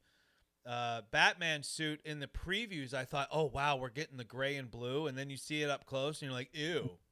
Bring back the other one. Like this is terrible. But anyway. But yeah, and then in what was the latest one? Fantastic Four, they did a better job. But there were plenty of scenes where I'm looking at the baby and I'm going, yeah, not a baby.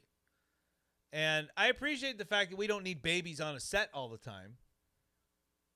But yeah, they're trying very hard to replace so many things with CGI, AI, that kind of thing.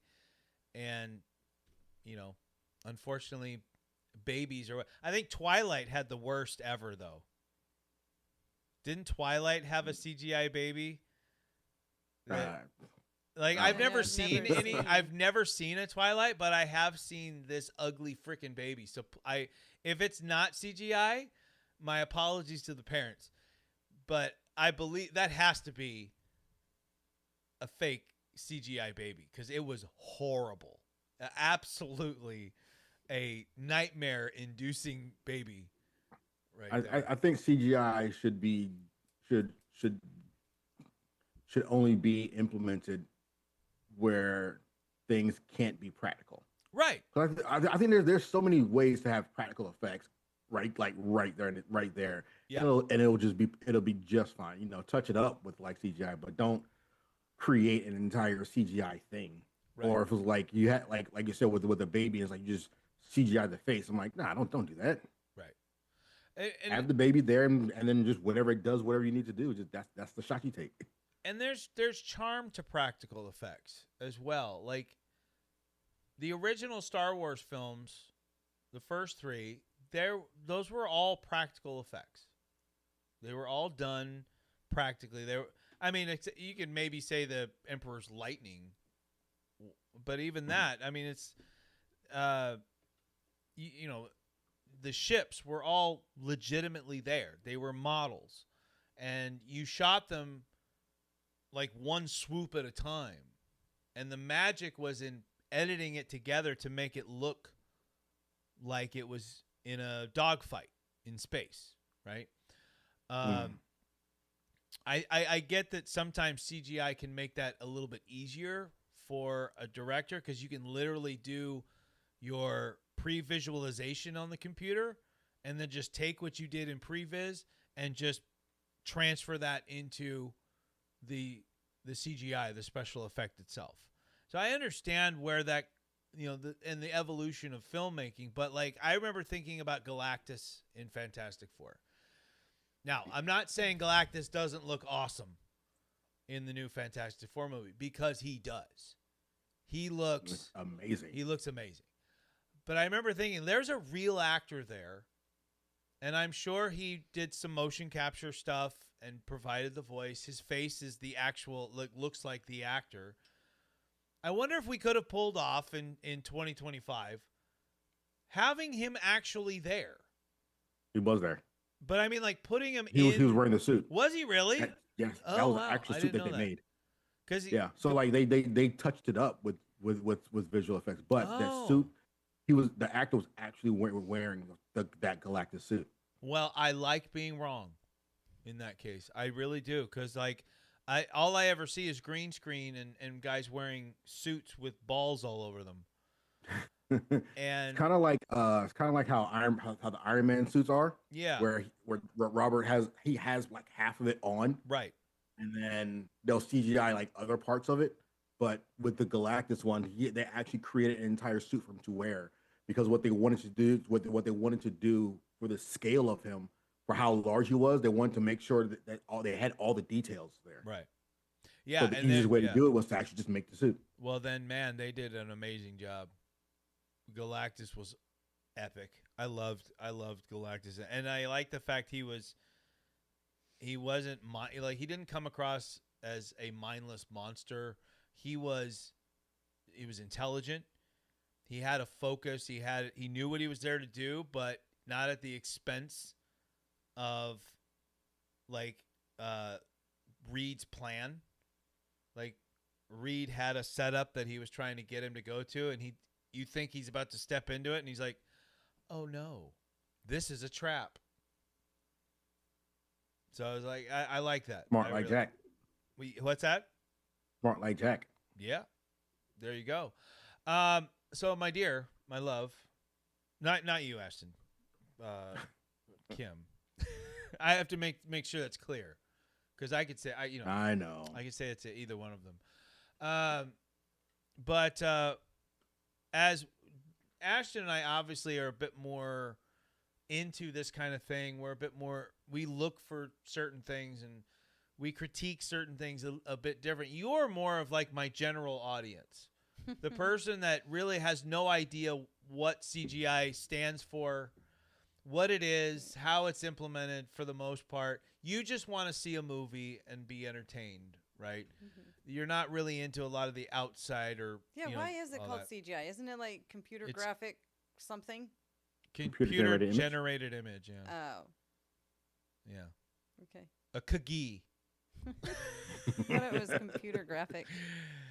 Well, you got computer graphic intelligence. I you got the C right. That's 1/3. Yeah. I'm on fire. But I want you to tell me, like, when you saw the first pirate movie, because you've said, like, you've enjoyed watching special effects for the most part improve with computer graphics. You will go back and watch an old horror movie, and to you it looks ridiculous because the effects are all practical, right? Like you've talked about The Exorcist. They're not. I don't know if they're practical, but they don't fit. Well, practical means like you very, very, very, very well tell. Like practical means it was done on set. It was done with physical things. models, miniatures. It's a practical effect, whereas Oh, I just say it when it's bad. Like I don't like it. Like older movies are. It's terrible. It's terrible. But okay, A lot of so CGI you're kind of stuff. Yeah, like she's right. There are some practical effects. that's just there terrible. are a lot of bad ones. I will say that. But you've looked at like old movies that are still considered today as still holding up, but to you they look bad. So like you've moved with special effects as Hollywood has. But I want to know what your thoughts were on Pirates. I mean, Pirates was even nominated for its effects at the Academy Awards. Does that movie, did it hold up for you then, and does it still hold up for you today? Yep. Yeah? Mm-hmm. Because I will say, like, Yeah. you are definitely more of what I call the general audience. The general audience is the kind that doesn't nitpick a lot of things. They see it for what it is. They move with the times.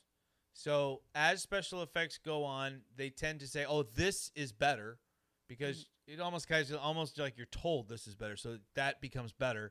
The old stuff is not good anymore. That's a lot of general audiences.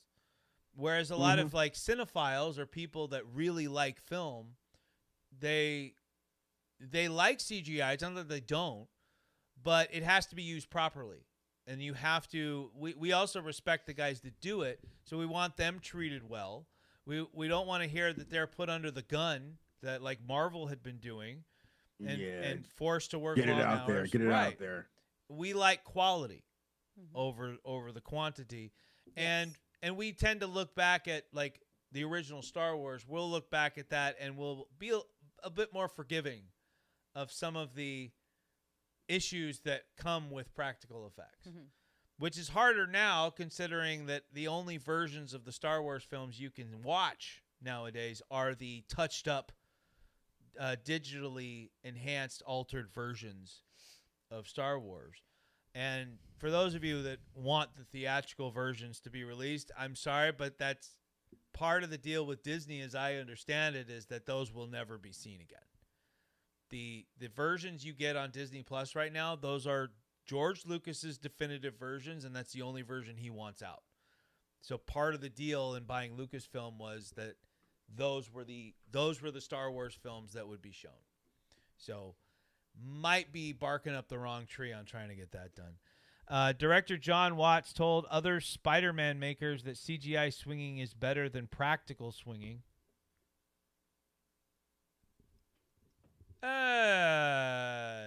Depends. I think a mixture of the two is what works best. Just pure CGI at some point, but I think if to intersplice it, kind of like the same way Steven Spielberg did with the T-Rex in Jurassic Park, which we just watched. Oh, and it's almost flawless. Well, we didn't finish it. We still have to finish it. Did we not? Oh, that's right. We got to we're almost to the point where Samuel L. Jackson dies. But yeah, in that scene, that the T-Rex is beautiful as a CGI character, and then it switches to the giant animatronic that they used, and you don't even notice. And so for me, I would think that Spider-Man swinging would be really well done if you had implemented both, because then what you have is you have your reference, so that the CGI and you blend the two together. I like that. I like when that's how that's done. Or Ashton, what do you think? Spider-Man swinging, should that just be CGI or? No, it needs to be a blend. It needs to be a blend. Yeah.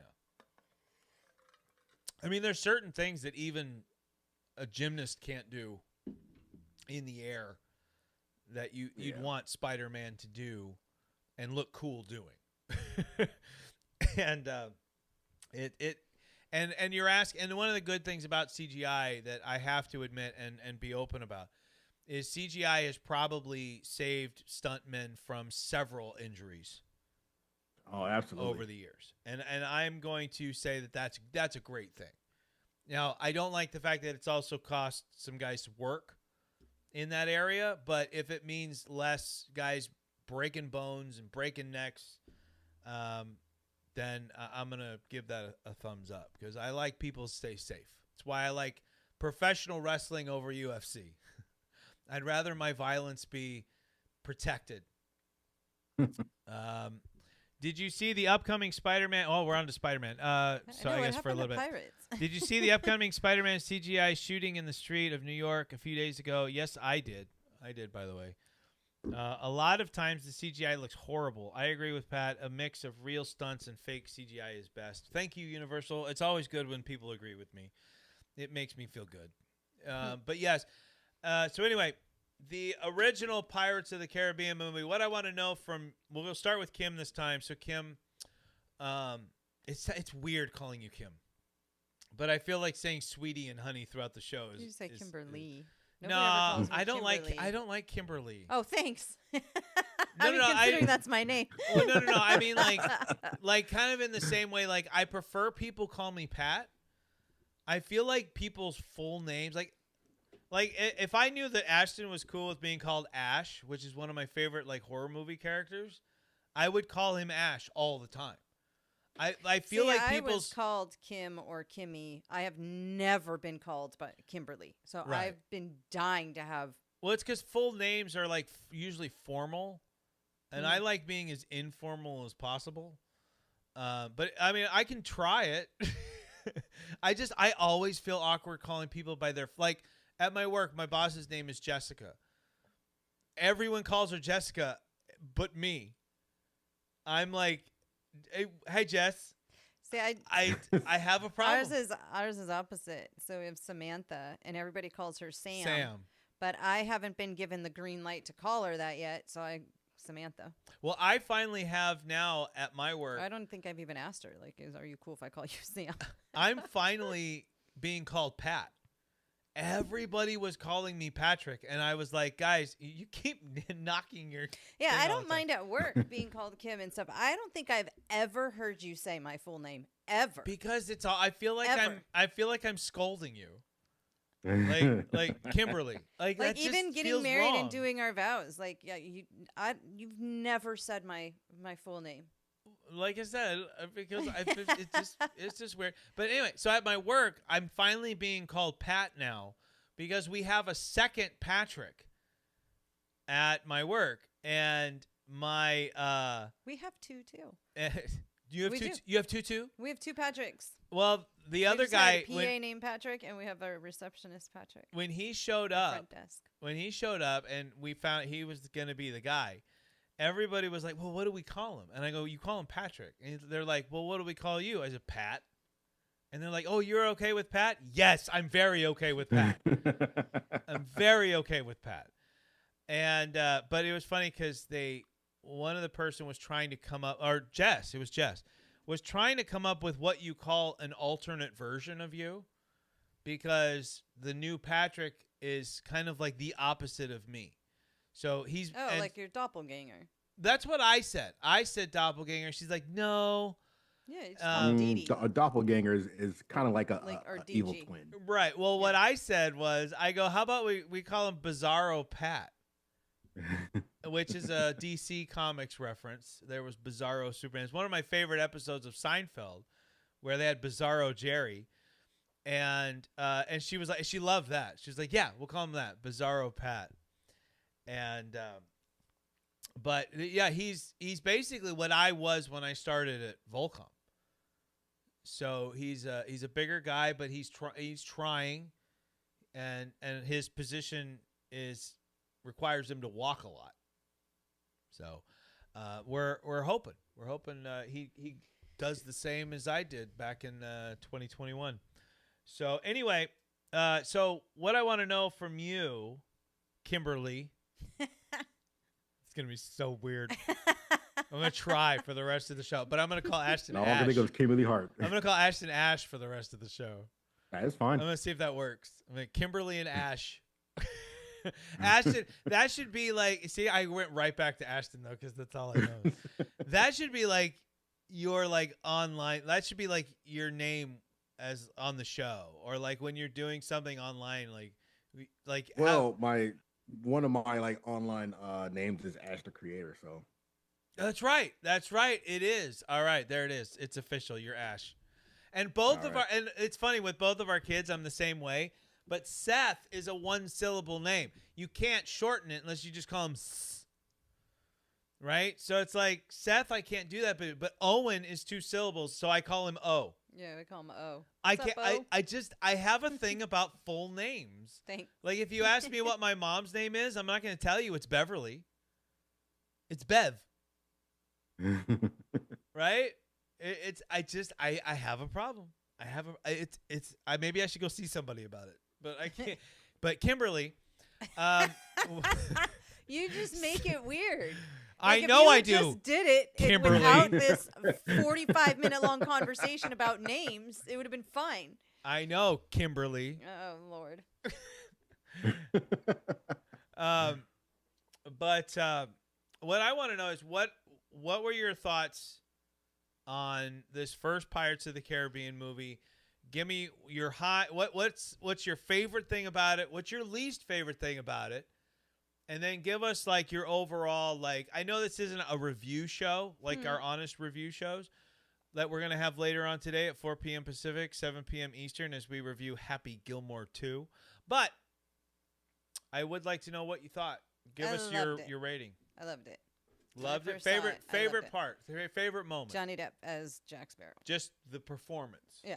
And least favorite thing about it. I think just when it came out, What do you mean? like, because I was not in a great place in my life. Oh, so I oh. would love if that came out like after you and I. Well, the first movie that we saw in a movie theater was a Pirates of the Caribbean movie. Yeah. That would be At World's End. I don't know. Because I don't think we saw the first one in the theater. So I guess I would want to see it in the theater. Yeah, I've seen all of them in a theater. Thank goodness. Those were movie theater movie. Yeah, Movie no, because theater that came out worthy before movies. you That's and I tough to knew say. each other, right? Yeah. So maybe because there was one I did see and in a theater, and I remember you not being there. So yeah, I did see that one in a theater. I do. And I I do was have a memory not- of something without you. It was not.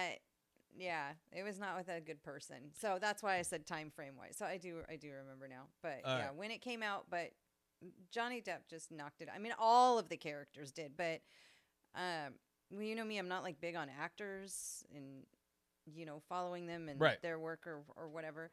And like I liked him in Edward Scissorhands, but I didn't know like how good of an actor he really was or could be. Right. Because I just didn't pay attention to that kind of stuff.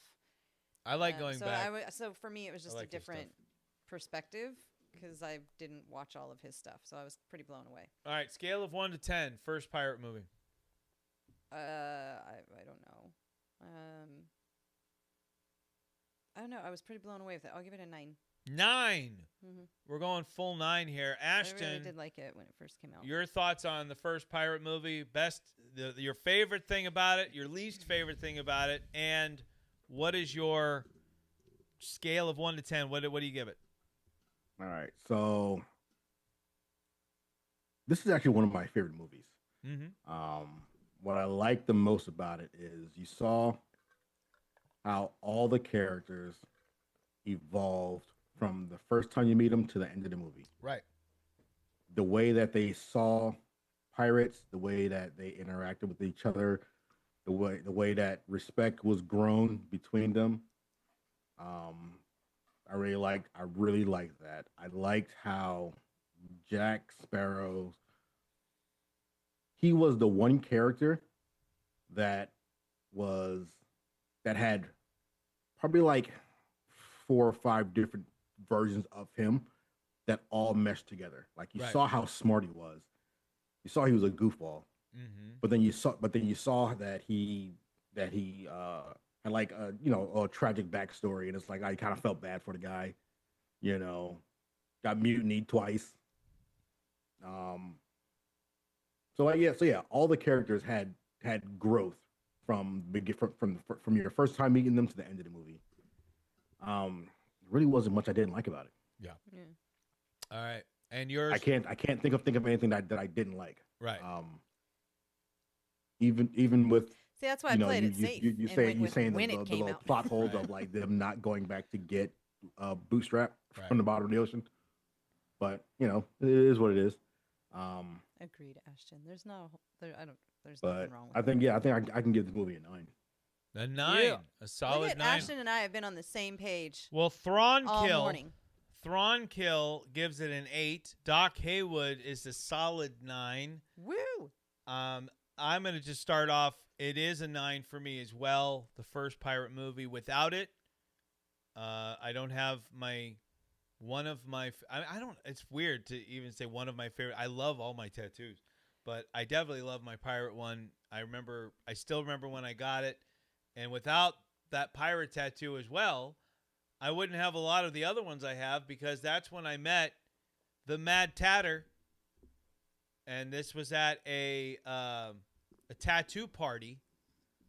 So my Pirates of the Caribbean tattoo right here was $50. He was doing for $50. He would do a 6x6 inch tattoo. So that without meeting him, wouldn't have been able to afford to get my back done, my chest tattoo, both my forearms.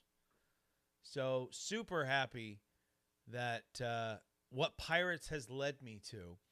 And in terms of my favorite part of the movie, there's so many things to choose, but there's a scene that I absolutely love that I get excited to see every time we're watching this film. And I've seen this film probably 300 times. And that is the scene where they go to the Nautilus. Hi, Diamond. Our cat's just staring at me. They go to the Nautilus, which is the power in the waters, but the Interceptor is the ship they want. So they go to the Nautilus, and they're playing up that they're trying to get going, and he's like, that's got to be the worst pirate I've ever seen. They come over there, and the whole crew, I guess, just decides to jump on the ship. Why, I don't know, but it's hilarious to me that the whole crew jumps on there, and then Jack and Will jump over to the Interceptor and take off. And not only did they switch them out, but they also messed with the Nautilus so they couldn't just immediately start following him. And the guy's like, that's got to be the best pirate I've ever seen. And Norrington looks so pissed, and he's like, so it seems, and just walks off. Love Is this the love movie that where scene. like, or is it the next one where the boat is like sinking and Jack is on it and he just like walks onto the pier? In the Yeah, boat? That was that's- this one. That was that's the- that's Jack's introduction. Yes. Yeah, That's what I thought. That's Okay. that's number 2 on my list I because love it is that scene. it is so dumb. still it's so to this ridiculous, day. but it's great. It's still one of the greatest movie introductions of any character because it establishes what you're about to see in this character from He's beginning to end. unconventional. Yeah, I mean, he's all parts epic because when you first see him, he's standing on top of the thing. You don't realize why he's standing up there. But the shot of him standing up at the top of the mast is awesome. And he pays his respects to the pirates that have been hung. And then he's jumping and he's scooping water out. So it goes from epic to funny to respectful. And then it also shows like the timing that this guy's going to have throughout the whole film because the boat just happens to sink to the point where he can perfectly step off onto the dock, kind of telling you that no matter what's going down, He has a plan. Jack has a plan and things are going to work out for him in the end. And that's essentially how the whole movie goes. The whole movie is things just working out no matter how bad they get. Even the very end, you think he's going to get the noose. I mean, we don't. We know they're not going to kill him off at the end of the film. But then he's rescued by Will and all the ones who stuck to the code and left him behind, right? And it was like, I love it. I absolutely love that film. And I think my favorite music scene was was great. the end fight scene where Will was fighting the two pirates, and then Jack and Barbosa was fighting. It was going through the moonlight. Yep. And then it's like, well, Will stabs the two pirates with that one spear. Yeah. And then they're stuck together. They come out and it's like, hi, we're still alive. And then push them into the light, puts the bombs in them, and push them out of the light. And the Get guy's out now. reaction was awesome. Not fair. That was so funny. But yeah, epic. And my wife just said, and if you didn't hear, the music. And if I Oh, can yeah. remember music from a movie, that's saying something, because I don't remember music or songs from movies. There are That's so great. right. There are So great. there are very few themes that are like epically memorable, right? Jaws, I think you could put up there, and it's a simple dun. Everybody knows that. Yeah, it's like 3 notes Mm-hmm. Star Wars. Everybody knows Star Wars. or 2. Everybody knows the Avengers theme at this point. Yeah. And I'll put the original Superman theme up there as well. Hans Zimmer has given us so many great movie themes and everything, but I will say this, the most memorable, the one that everybody knows He's a pirate.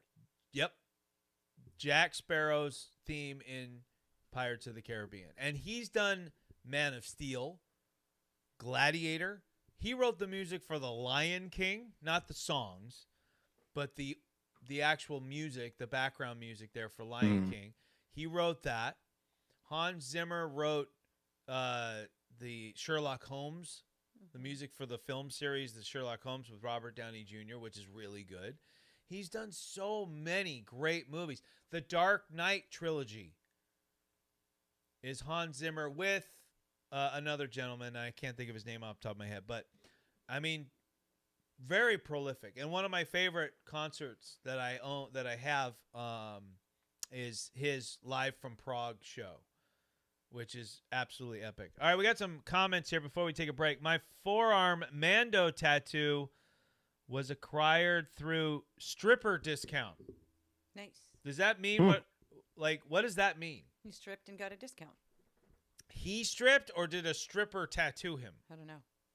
Either way, he got a stripper discount. I don't know what a stripper I was discount going is. with the first one. So I don't know what that is either. I don't know Thrawn either. Kill, I need you to do me a favor and explain to us what a stripper discount is. So some other chats here. Universal, of course, active in the chat, and we love that. There is talk of making Pirate 6. The planned one with Margot Robbie is not happening, which I did know that. They're trying to get some of the original cast back together again with the addition of Scarlett Johansson. I have heard all of that. To me, unless you're going to if they want to do a complete reboot of the series, that's one thing. Or if they want to move on from Jack, that I'm okay with that too.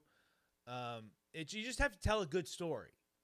If the story's good and the characters are good, I'm fine with it. What I don't want to see is like they get everybody else back but Jack. Yeah. Like And then they have somebody to try to do like a Jack clone. It's like, it's not gonna work out. right. Or they kill him off, right? Like off camera. Mm-hmm. Right? Like we pick up 5 years later and someone goes, "Oh, what happened to Jack?" "Oh, you didn't hear." Like Davy Jones, or he's with Will now. right. Will Turner's Lucker. And there will be a lot for me to complain about with Dead Men Tell No Tales, so we are going to get there. This is not all wine and roses with pirates, by the way. Dead Man Tells No Tales. Is that the female pirate that acts like Jack Sparrow? No. That's my least favorite one, I think. No, Or that's at least on that Stranger part. Tides. On Oh. Stranger Tides is Blackbeard, and yes, you Yeah. have the girl that's impersonating him at the beginning of the film with the mermaids, trying to get the mermaid tear. I actually enjoyed that I one like for that the one, most but part. that's my least favorite. Like, Yeah, Dead Men Tell No Tales is the one with the ghost pirates, where they're trapped in this. Oh, they had the Spaniards. Yeah. oh, yeah. Yeah, they're trapped in there, and Oh, yeah. we'll get into all that. And Yeah. it's a lot of like reconning things from the original run of the series, and the post-credit scene, which was definitely not needed, also teased a return that makes 0 sense. And we're going to talk about that when we get there. When we come back, we're going to take a quick little break here with our first original song for today. The first one, if you guys have been a fan of the show, you've heard it before. The Legend of Captain Jack, we played another time on the show a while back. I wrote that song months ago. But the next one is one I'm really looking forward to. I'm looking forward to both of them. But it's called Black Sails and Broken Tales. It's our kind of minor key, very you'll hear it. And hopefully you guys will enjoy it. When we come back, though, we're going to jump into Pirates 2 and 3, Dead Man's Chest, and At World's End. And for the final hour of the show, we're going to jump into On Stranger Tides, and as we talked about, my least favorite, Dead Men Tell No Tales. Don't go anywhere, folks. This is the Positively Pat Sims Show with Kimberly and Ash. Oh my God. Right here Stop on making it a weird thing. It's my name. Right Stop here making it weird. on WANT Radio via Live 365 and live streaming with live chat right here on YouTube. Don't go anywhere. We'll be right back.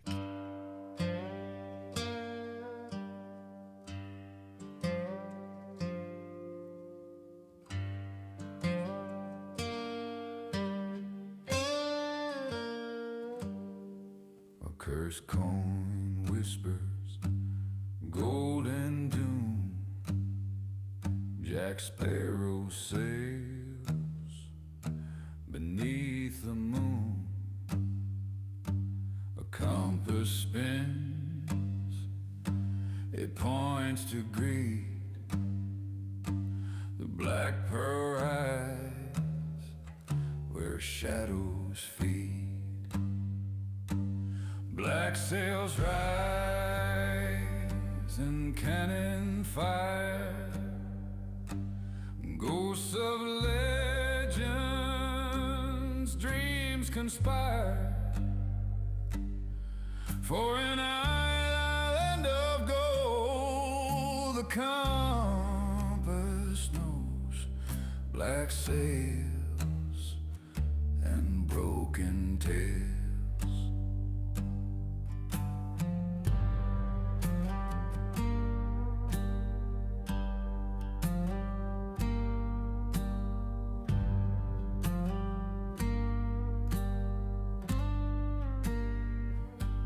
Kraken's roar,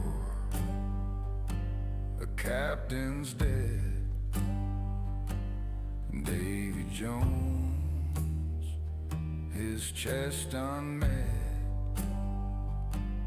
Hearts are locked and chains grow tight. We'll fight for love in endless night. Black sails rise and cannon fire. Ghosts of legends, dreams conspire for an island of gold. The compass knows black sails and broken tales.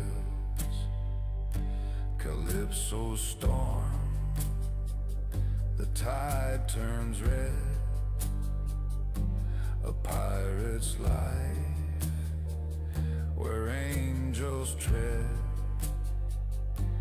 Mermaids sing, their teeth like knives. Maps of stars and endless dives.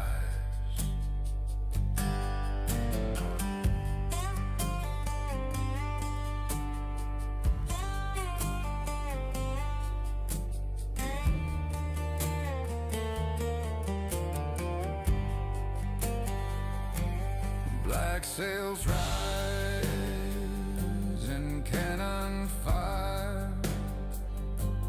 Ghosts of legends, dreams conspire for an island of gold.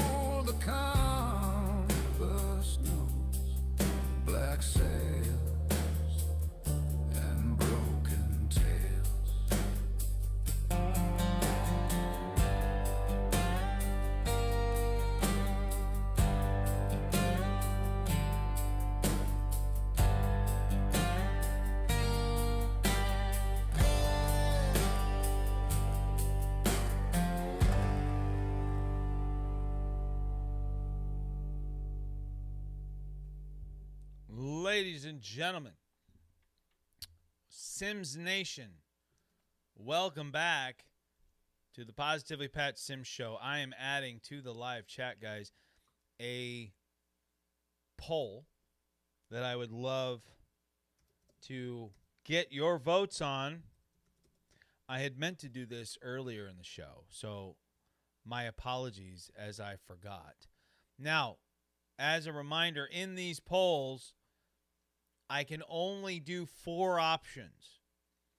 And so the poll is, what is your favorite Pirates movie? And your options are going to be Curse of the Black Pearl, Dead Man's Chest, At World's End, or On Stranger Tides. So a little bias from me I didn't do Dead Men Tell No Tales. So those 4 are my favorite 4 out of the 5 movies that they've done. So I left Dead Men Tell No Tales off the list. But you guys can now vote away in the live chat. You should see now the poll there. And at the end of the show, we'll see where we stand. And Thrawn Kill, I'm going to be in agreement here with Doc Haywood. I like your handle there. All right. Admiral Thrawn is a great character. And I give you thumbs up for that, for the handle you've got there. And it's very, very cool. And so Thrawn Kill, I guess, gave us a little bit of an explanation as to what a stripper discount was. People will do things they normally shouldn't in order to hang out with strippers. So, yeah, all right. Including offering tats at a discount because they are infatuated with one. Worked at a club. So there you go. There you have it. And Doc Haywood says, the plebes always laugh at or fear what they don't understand. But like I always say, it's hard to develop taste living on food stamps. That's Doc going full heel on the plebes. And speaking of, make sure, guys, at noon Pacific today, that's 3 o'clock Eastern, make sure to come back here to YouTube and check out PCW Limelight, featuring the Diamond Standard himself, Doc Haywood, on commentary. Doc is awesome. PCW Limelight's really, really fun. It's really cool. If you're a fan of independent wrestling, and especially kind of old school independent wrestling, you'll really enjoy PCW Limelight. One of the things that I kind of 8-man street fight today. Awesome. One of the compliments I gave PCW was when I checked out Limelight, I told Doc this. I said it reminded me of world-class championship wrestling. WCCW, of course, the home of the Von Erichs, the Freebirds. That is a big compliment in my book for PCW. Got to do it after last night. Cody Rhodes did not get to see SmackDown. Does anybody want to fill me in on anything cool that happened last night on SmackDown? Ashton? I saw some of the highlights, but one thing I enjoyed was John Cena's reunited with R-Truth. Yes, I did see and that. John Cena pulled an R-Truth on R-Truth. Yeah, I did see that where it was like. So I enjoyed that. They set up John Cena versus Logan Paul for Clash in Paris. Yes, I saw that. The tag match with Cena and Cody versus Drew and Logan Paul. I didn't like how it ended. No. Are they setting up Drew and Cody? I liked. Say again? Are they setting up Drew and Cody? I've heard rumors of that. I think so, because Drew, during his walk-off, he said to the camera that he's been telling Cody for years that he needs to win. He needs to win just so that I can beat his ass and take the title from him. So I think they're setting up Drew and Cody. All right. I did. What was it? Sami Zayn fought Solo and beat him, but it was a non-title. It was a non-title match. Yes. And then that's all I can remember. Well, really I quickly. think like Chelsea Green and did something, but Really it quickly. was like it was Chelsea Green. She interrupted. What is her name? Oh my gosh, Charlotte's tag team partner, Alexa Bliss. Alexa Bliss. She interrupted Alexa's birthday thing, All right. Well, and they had a match. I'm going to say this. We're not going to talk about it here on this show. But before I jump into tonight at 4 p.m. Pacific, 7 p.m. Eastern, on our honest review of Happy Gilmore 2. I was going to do it last night, but I wanted to make sure I got through the Royal Rumble honest review so that I could get some rest before today's big main show. But before I give my Happy Gilmore 2 review later today, I am going to quickly touch up on the news that came out this week about the WWE and ESPN. Oh yeah. So if you want to hear my thoughts on that, if you beg me enough, maybe I'll give it now in the chat. But I'm thinking I might just do that before we get into it with the honest reviews, because it's not as gloom and doom as you might think that my thoughts are. All right. It was initially, I will say that, as I forgot to change the camera here.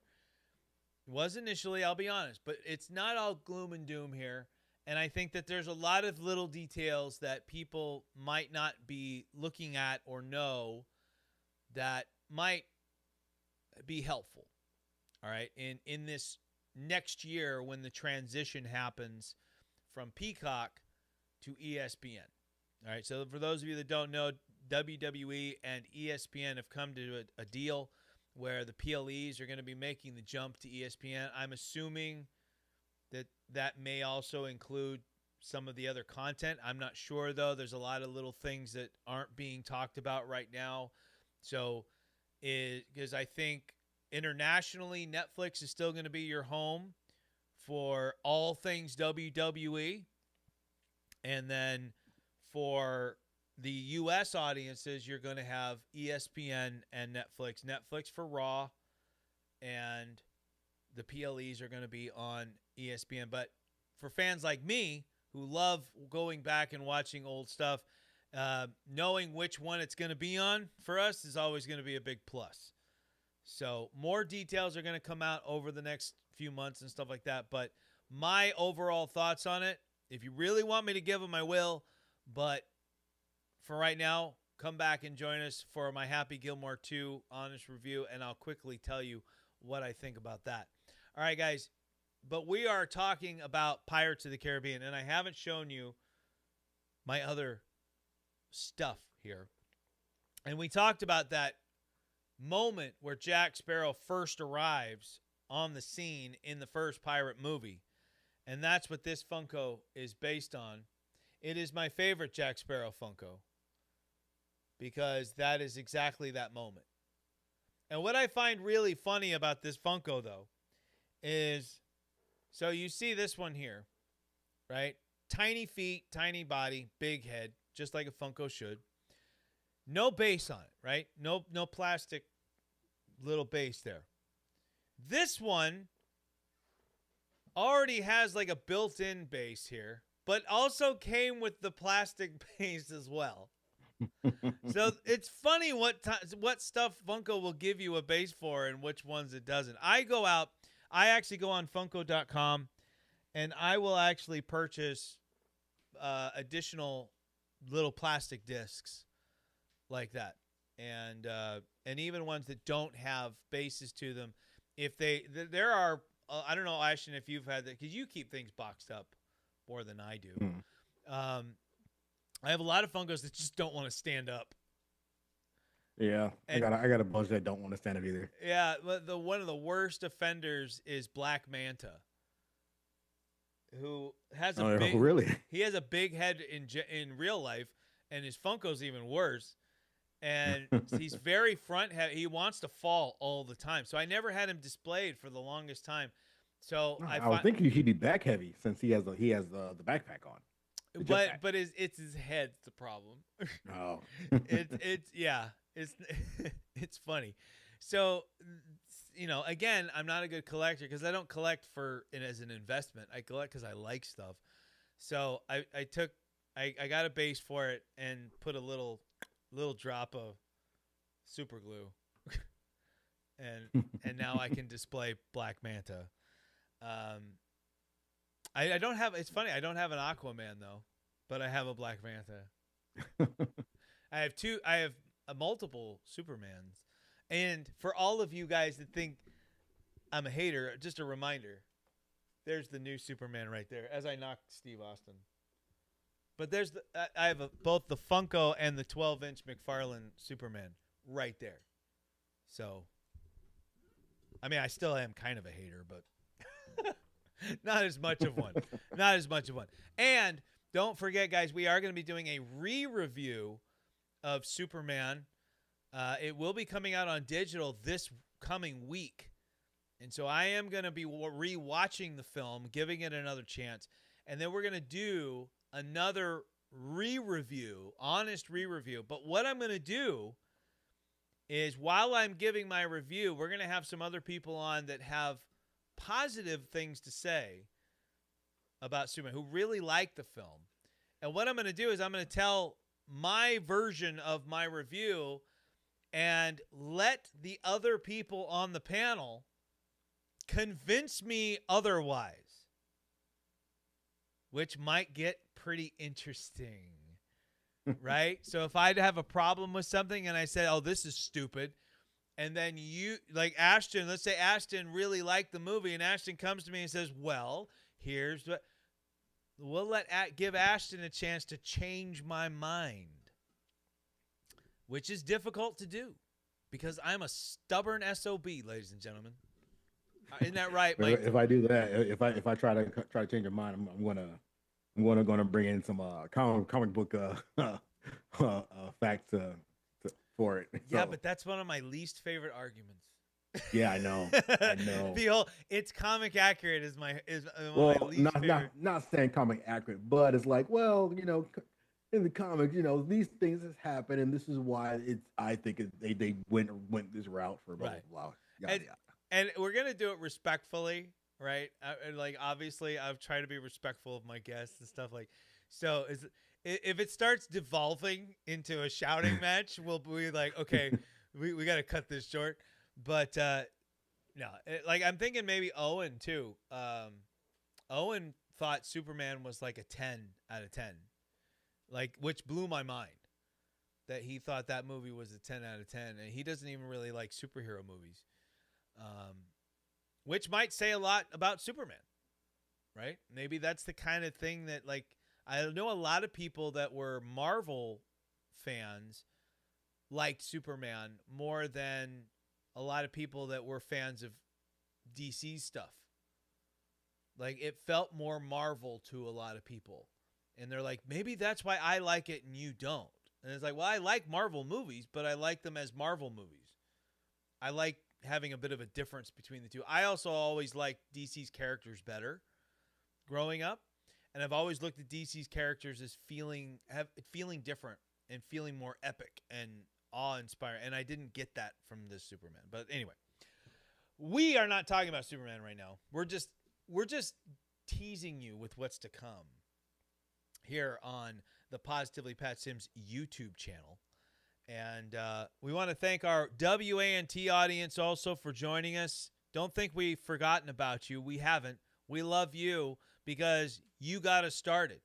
You kicked off when we were the Positively Pat Sims radio program.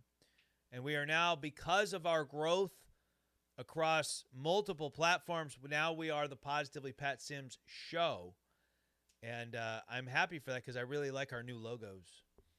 And but we're talking now about Pirates of the Caribbean. We're jumping into Pirates 2 and 3. That's Dead Man's Chest and At World's End. where these two definitely felt like two back-to-back stories that you could play them both as one, and it would be one continuous story. 2 features one of the most surprising moments in movie history. It also features a lot of lore building and establishing what things mean, how things came to be, and that kind of thing, and tying into the first film and making the first film make a little bit more sense, adding some things that to the lore of certain items and people, such as, let's just talk about this, the compass. Jack Sparrow's compass, which we're going to talk about next hour when we get to Dead Men Tell No Tales. But the compass is established in Dead Man's chest as pointing you towards the thing you want most. This is what we've established the compass as. It doesn't point north, it points you at what you want most. I love that. I absolutely love that. And what a lot of people don't know is that the original plan for the compass in the first film that they luckily never talked about is that the compass was only taking Jack to the Isla de Muerta, where all the treasure was. And so that was the only purpose that the compass served in the first film, but they never expressly said that. So the second one establishes this new lore, which is great, and I absolutely love that. And we find out that he was given the compass by Tia Dalma. Again, we're going to cover this next hour, that this is all reconned, and I'm not happy about it. Retcon? Or retcon. What is that? How you pronounce it? Retcon. R-E-T. I don't like that. You said recon. I'm gonna keep saying recon. Isn't recon like a military operation? Yeah, you had recon going to get information. Retcon is changing what was already there. I don't like that. It's gonna make me learn to repronounce things. Welcome to my world. It's GIF. Oh gosh. Isn't it? No, that's right. I'm That's right. so- That's right. What? Well, for a long time, the argument people were coming out and say it's Jif, like the peanut butter. Then it would be spelled with a J. Yeah, but I'm like it would make sense if the G in the word that the G stands for sounded like J, but it doesn't. It stands for Sound like guh. Yeah, it sounds like it's like graphic something. Yeah. So yeah, it should be GIF. Oh, it actually stands for something? Yeah. Oh, all right. I love having you on here. The things I that thought you it was say that GIF. make Like me I thought it was short for like GIFs, like sending like a little like electronic like GIF, like emoji, yeah, whatever. You know what I mean? Wait a minute. I have to. Sorry. I gave Lady Haywood, and that was how this sentence started. And I was like, oh, crap. Where's this going? A Dr. Haywood Funko Pop for Christmas a couple of years ago. I'm sure she was so happy to get that. He got it right for once. It's GIF, not GIF. You spelled it GIF, the not same. GIF. Yeah, you spelled it the same way. So I'm going to read it the same way. Charlotte and Alexa with cheer. Okay, my Gambit and Rogue and Boba are on stands. Oh, okay, so we're talking about Funkos in the chat. But Dead Man's Chest is. Oh wait, real quick. Yeah. Because I'm looking at your poll. So Curse of the Black Pearl is the first one. Yes. Okay. Yes. Dead Man's Chest second. So you have them in order. On the poll. Yes. Yes, on the Okay. poll, I have them in order. And right now, there's a tie 50-50 between Curse and Dead Man's Well, Chest. we have to talk about each one first before I can vote because I don't remember what's in each Well, one. we talked about Curse of the Black Pearl. Yeah, that one I know. That was the first But one. I mean, the other three, I don't remember. Right, what so happens Dead in Man's each of them. Chest, so that's the second one. And in this one, we're introduced to Davy Jones and the lore of Davy Jones, which is, as people are, not when they die at sea, but the ones that are basically on the verge, at death's door at sea, Davy Jones comes in and basically says, you can either die or you can serve on my ship for, was it 100 years? Yeah, something like that. 100 years before the mast, as they say. And if you choose to serve, you, over time, devolve into a weird-looking sea creature thing. Well, Some of them because you look pretty cool. become part of the ship. Part of right? the ship, So part you of the got all crew. the barnacles and all that. But the other thing, and again, it's kind of retconned in Dead Men Tell No Tales, but we also find out that a lot of the reasons why these guys look like this is because Davy Jones isn't doing the job he was assigned to do. The purpose of Davy Jones and the Flying Dutchman is to escort people to the other side from who die at sea. Yeah. And he's not doing that. And that really wasn't much. That's not technically not a retcon, but continue. well, it's okay. It's just like it. The reason I say that is because because he's not doing what he's supposed to do. All this stuff looks the way they look the way they do. And then in the Dead Men Tell No Tales, it's the job that Will's doing as captain of the Flying Dutchman is looked at as this curse. And he's starting to look like that, where he's got things on his face and things like that, which I get, you want to think of it can happen But over time. I think that goes back to what I said earlier, why I don't want to live forever, because Right. it just living forever just seems like hell. Right. So it's like maybe at that time it's like he realizes, same thing over and over again. I can't go see my wife. I can't go see my kids, and Right. this, that, and the third. And, Yeah. And I get and that. then he like, gets all bitter and like, I don't want to do this no more. right. And I do get that. And I did understand that when I saw that. It's just like Will seems so negative at the beginning of the movie. I would be too. And I was just like, okay. Like, I don't know. I guess it's kind of like the same way I reacted to Luke at The Last Jedi. Like when I would be pissed off too, don't get me wrong. But there are certain characters where you're like, man, you spent so long being that optimistic underdog that we were rooting for. And then the first time we see you, we wait all these years, and the first time we see you, you're this dredged, just negative, Grumpy person. yeah. And again, like I said, I understand your what you're saying, like, completely. I do understand it. I think it would have been nicer if I was gradually taken to that point instead of just thrown to the deep end. Kind of like with Luke, like the moment he threw that lightsaber away, I almost wanted to walk out of the theater. Yeah, I think like most people would. I was like, what?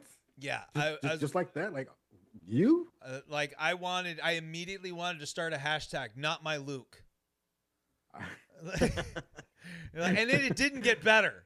It did. In my head, I was like, "What brought you to this? Please tell me you're gonna explain this." And even the explanation did not help me.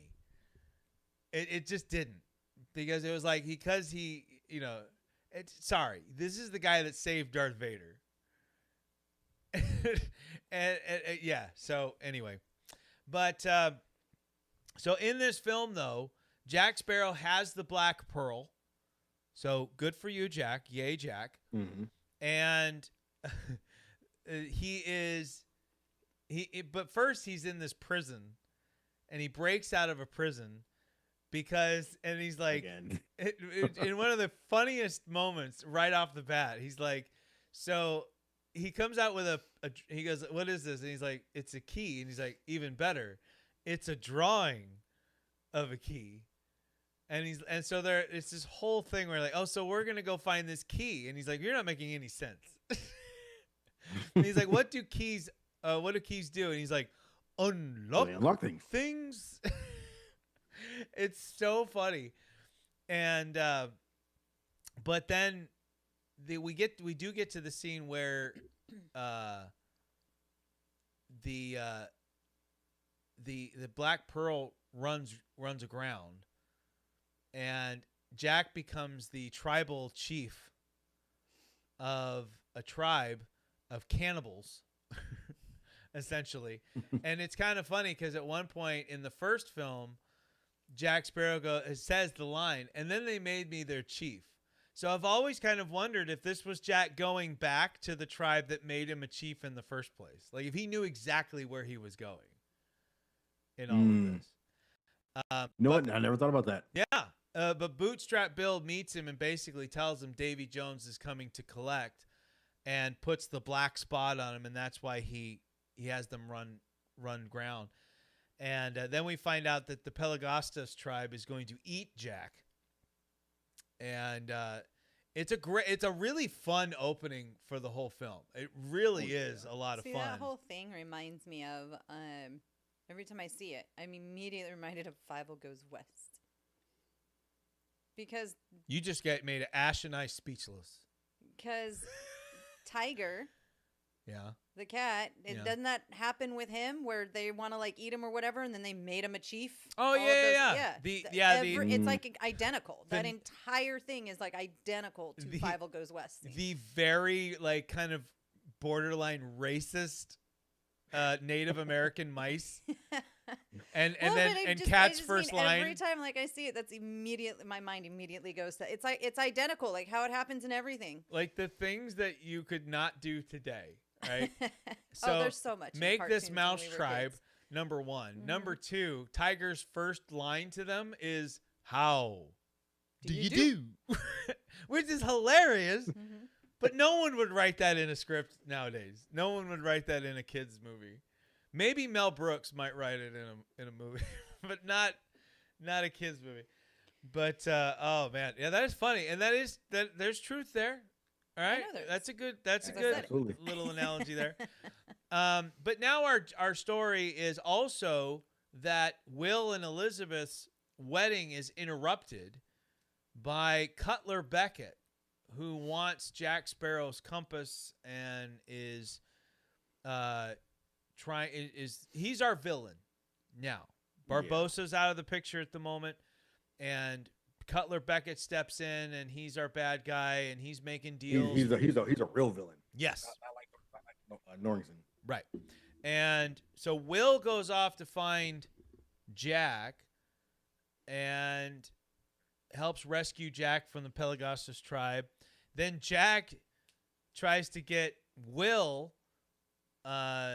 onto Davy Jones's ship by offering Will as a soul for his. And all the while, you pretty much know what Jack is doing here, though, because Will never agreed to be part of the ship. And so Will can kind of leave whenever he wants. But anyway, but now he makes a deal. Jack makes a deal with Davy Jones. He's going to provide him with 99 more souls in place of his so that Davy Jones won't take Jack. And Jack can stay captain of the Black Pearl and all that fun stuff. So we go on the adventure. We get back to Elizabeth meets up with Jack. We get to see Norrington again, who's obviously no longer Commodore Norrington. Commodore. And he's a drunk and down on his luck after failing to get Jack after the events of the first film. I do like the character of Tia Dalma. I thought she brought a really cool vibe to the film. And we get to see some other characters. The short, fat, bald dude and the guy with the wooden eye. I can't remember their names. Oh yeah, they're back. Yeah, they're back, and they're kind of the knowing comic relief. Mm-hmm. You know, like arguing over whether it's Kraken. The pirates or Kraken. have them, and then the military has the other two guys. One Right. with the short, fat guy and the tall, skinny one. Right, who don't appear in this one though, but do appear in At World's End. No, they're there. Where are they in this? It's very, very. I'm pretty sure I saw them again. Like I saw them there. Really? They skip. They're every other film if you really watch. So they're in the first one. They're the ones that are there telling Jack to get off. Yeah. The interceptor, and and then they're not in Dead Man's Chest, and then they show up again, and they're the ones guarding the heart of Davy Jones in the third film. They're not in On Stranger Tides. Who are we talking about? So they're the two gentlemen in. So in the first film, there's two guys that are telling Jack Sparrow that he needs to get off the ship. They're guarding the interceptor. Oh. And they're kind of comic relief in a sense, and they have some interesting back and the forth. guards, right? Yeah. Not pirates. Well, they're not pirates. Yeah, they're like the guards Yeah. or whatever on the dock, right? Oh, And then they show up in At World's End, guarding Davy Jones's chest. And they're always having these back and forths with each other. Yeah. And then they're not in On Stranger Tides, and then they show up in the last film as working for Barbosa. Is that when they become pirates? Yeah. Well, they become pirates like at the end of At World's End. Pirates? Yeah, because they during the battle they sneak onto the Black Pearl. And they change their clothes into pirate clothes, and you see them at the end just going, "Arr!" Yeah. And everyone just kind of goes, "All right, whatever." And yeah, and then they end up. But then like I said, they disappear for the next film when Barbosa gets the Queen Anne's Revenge, and then they show up working for Barbosa in the last film. So they're every other film. Okay. Yeah. And so, but. In Dead Man's I just know that I like those guys. Yeah. In Dead Man's Chest, we also learn that Davy Jones can only step foot on land once every 10 years, which is part of the curse of being Davy Jones. And so, but all of his crew apparently can. So he sends them out to do all of his dirty work and everything like that. And the scenes where they're trying to get the heart, which is inside the chest, is a lot of fun on the island there. And the film does a great job with the Kraken. It's a great effect, and the way that it's looked at is it's treated like a movie monster without ever seeing the monster until like the end, where you get you get glimpses of it, like in the when Will's in the water at one point, you get a glimpse of it, but mainly you're just seeing tentacles. And the Kraken. And honestly, yeah, go ahead. I like that. I like that you only saw parts of it, and it's like, by seeing how huge the tentacles are, it's like, oh, if that's the tentacle, I know there's more of it. It's like, that's like the epitome of like, there's nowhere for us to go. We're done for. I thought we actually saw the whole thing. We do eventually. Oh, okay. But like I said, we get a glimpse of it from inside the water, where you only see like the backside of it. For a brief glimpse, but the rest of it's all tentacles. You don't see the full thing until, and even then it's just mainly its mouth, but you don't really see the full thing till the very last moment before, spoiler alert, it eats Jack because of Elizabeth Swan, who betrays Jack so that everyone else can escape. Which it plays a huge role in. To her credit, Jack betrays them all the time. Yeah. Granted, he doesn't do it maliciously. Right. It's just part of my plan is I got to betray you so that we can all get out of here. Right. But he doesn't tell nobody his plans ever. And then they were like, well, you keep betraying us, or I'm going to betray you. So Doc Haywood put a comment here that I have to read. It says, would you say read and read the same? Depends on how you're using it in a sentence. And you're using it as past he spelled tense. it READ, and I'm like, I think what he meant was I'm supposed to say, would you say read and read? Yeah. The same. And so I, of course, had to do it wrong. But yeah, I'm kidding around, Doc. God. I'm just joshing, bro. That's another good thing about watching a Pirates movie is you don't have to worry about slang, like common, like modern slang. Like you'll never hear "bro" in a pirate. Yeah, we gotta worry about that. Yeah, there's something very refreshing about getting to go to a movie, not have to worrying about whether you're up on all the current lingo, because we talked about this with our son the other day. Didn't exist during that time. Well, exactly. But here's the deal. Growing up, I talked to my son about this the other day because my son, I feel like he moves through fads way quicker than we did. Like, Well, fads move a lot quicker now Yeah. than they did. because of access to it, right? Like songs on the radio would be overplayed for like a year when I was growing up. Now, because of radio, and so you had to be tuned into that radio station at that time to hear that song, but you could still have a song get overplayed.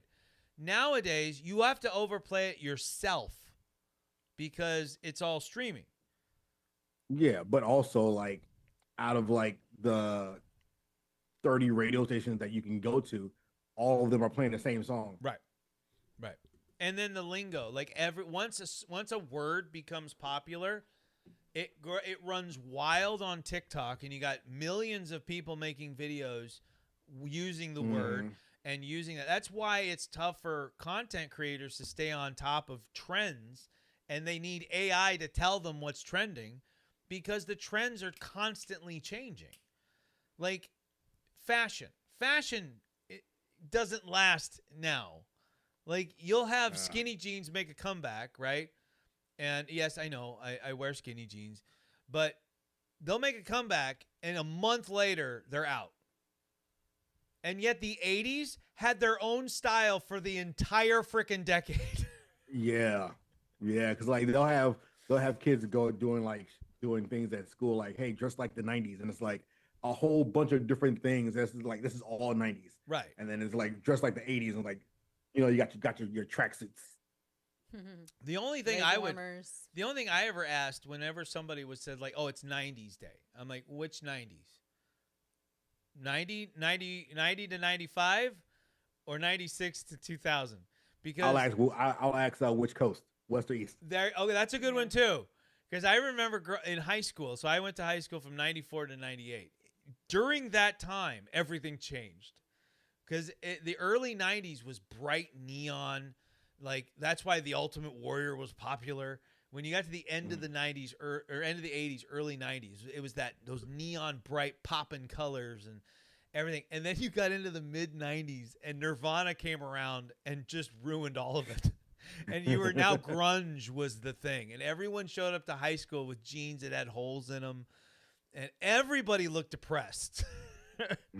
And, you know, wrestling was the same way. Like, pro wrestling was all about the bad guy was now the good guy. What about Raven? Yeah. Raven is essentially what my high school looked like. Everybody looked like Raven. 9 Inch Nails. There you go. Skater pants are coming back. Yes, they will come back. And then they'll go away. The Jenko jeans? Yeah. Well, see, I worked at Volcom. And at Volcom, they never went away. But right. But skater, like, I'm telling you, they'll come back. And then by the end of the year, people are like, what the hell are you wearing those for? Like, that's what we're living in now. Everything gets oversaturated. You know, it's always it's the next best thing. The next big thing is always there. It's always there. Right. All right. I was gonna say you only have like an hour and 10 minutes to go over 3 movies. We're okay.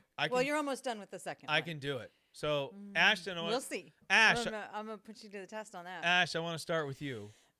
I need to know, what did you like most about Dead Man's Chest? Is there anything you didn't like about it? And what is your final score, 1 to 10? Go, my friend. What I liked the most was all the betrayal. Everybody was betraying everybody. I was like, that made it more fun for me. I was like, okay, who's gonna betray who for what reason, and who's gonna hate somebody for betraying them because they betrayed somebody else. Yep, and that continues in the third one. It doesn't get any better. I know. But I still love it though. But yeah, that's what I liked about it. What I didn't like,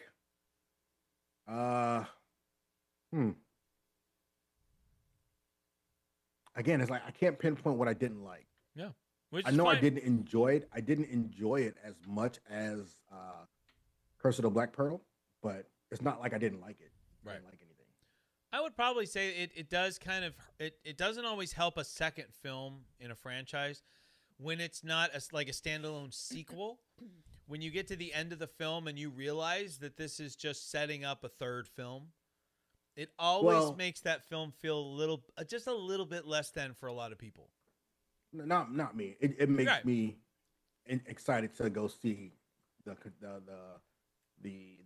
Right. And I'm not. And it makes me want to go see the next one to. All right, how is this going to end? And I'll correct myself. I wasn't talking for Ashton. I was just kind of saying, like, in general. I know there's a lot of people, like, Empire Strikes Back did not do as well as the original Star Wars. There's, but a lot of people look at it today as one of the greatest Star Wars movies ever, right? But at the time, there were a lot of people that were like, "Oh, well, I just want to get to the third one," and they were a little disappointed that the second just ended up being a middle movie, right? So it's just kind of an in general type of thing. All right, and what is your score? What do you grade this one between 1 and 10? I'm going to give this one a 7.75. 7 3/4 for Ashton. That sounds like a Harry Potter thing there? All right. 9 3/4, do you? Right. All right, my dear. Your turn. Is this one with the rocks? The what? The rocks. No. No, okay. It took me a minute to figure out what you're talking about. You're talking about when he's in Davy Jones' locker. Okay, so that one. Yeah, no, that would be the third one. So I like the squid thing. That was really cool. I forget Squidward. what it's called. I forget what it's called. Just call it Squidward. Kraken? Kraken. There we go. That's it. I think it's pronounced Kraken. So no, I thought that was really cool the way they did that. Yep. So I'll go with that as like the favorite, because I think that was kind of a little, well, for me anyways, a little unexpected with how it was done. Least favorite, it's so funny. I'm terrible with actors' names, but for some reason I can remember her name, but not her character name. The Keira Knightley. Yeah, Elizabeth Swan. There you go. That one. She started getting like really annoying for me. Okay. In this movie. Right. Not that as a person, but her role just kind of started getting a little like annoying. She started getting a little bit more like, I don't know. So you started not enjoying the character as much in this as one. much. Okay. It wasn't that it was bad. It Right. just this is where it kind of started to go a little bit downhill for me for All her. right. And your score? I mean, I liked it, so I'll go with like an 8. Oh. I'll do like 7.5 to 8. A step higher. All right. Not a step higher. I gave the last one no, a 9. from Ashton. Step higher from do Ash. like 7.5 to 8. All right. Thank you, Kimberly. You're welcome, Patrick. Nope. I didn't ask for that. I didn't really ask for that Yes, either from you. Not like the way you're doing it. You're making it weird. Come on now, Kimberly. All right. Ruining it. Dead Man's Chest for me. Highlight of the film is during the fight scene with the Kraken. Everyone's doing their best to fight the Kraken off. They actually kind of temporarily, successfully get it to stop doing its thing. And then it starts coming back. But at one point, Jack runs off and is in the boat rowing away from the Kraken that he's obviously terrified of because he knows that it's coming for him and that it's not going to stop till it gets to him, right? And there's a part of me that always thought, I wonder if Jack did that not just because he's trying to escape the Kraken, but to get the Kraken to stop attacking the Black Pearl. Like, I tried to look even deeper into why he was running away, because we know or he was trying to give Davy Jones some souls. That could be too. But I remember, I just kept thinking, like, he loves the Black Pearl. Like, that is, like, to him, the most important thing in this world is the Black Pearl. And he's always inside. Like, he never wants to replace it when Barbosa takes it. He just wants to get it back. That's 5 films. He's just trying to get the Black Pearl.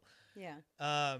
But anyway, so during that scene, this is when they're trying to temporarily stop the Kraken so that they have a chance to escape.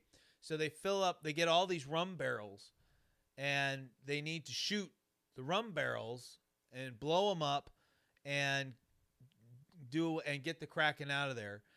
And things start to happen. Things are going bad. Things are going wrong. What's going to happen? And the gun drops as they keep missing their opportunity. And then all of a sudden, Jack shows up, picks up the gun, and in this goosebump-inducing moment, Elizabeth grabs onto his leg, and he just in that hero moment where you see a serious Jack, just picks up that gun, bam, perfect shot, and then Jack's like, this ain't over, and that's when the betrayal happens with Elizabeth, and the Kraken takes Jack into Davy Jones' locker. But we have to talk about the ending of the film, which is the most talked about part of it, and it's well known. I don't know if you guys are aware. The crew had the cast had no idea what was about to come. But they're sitting there with Tia Dalma, and Tia Dalma says, if you're going to go to the world's end, you're going to need a captain that's been there. And I remember sitting in the theater thinking, oh, who are they going to introduce? What famous pirates coming down? Like, I remember thinking, like, Blackbeard, Bluebeard, there's all these beards in pirate lore. Who's coming down? Maybe we're getting who's the pirate from Treasure Island? Hook. Will. Well, I thought Will was the kid. I'm trying because he had the peg leg and everything. And that wasn't Blackbeard over in Treasure Island? No, it was. Shoot, I can't. We'll but I thought it might even be him, like bringing, because Disney's did Treasure Island, they did Treasure Planet.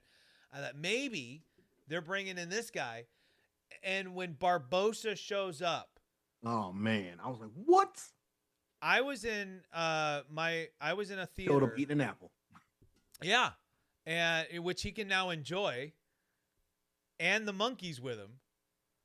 Mm-hmm. But I was in a full theater on opening weekend when I saw it, and that was a loud moment in that full theater when Barbosa showed up. The crowd erupted, and I remember Long John Silver. Long John Silver, that's it.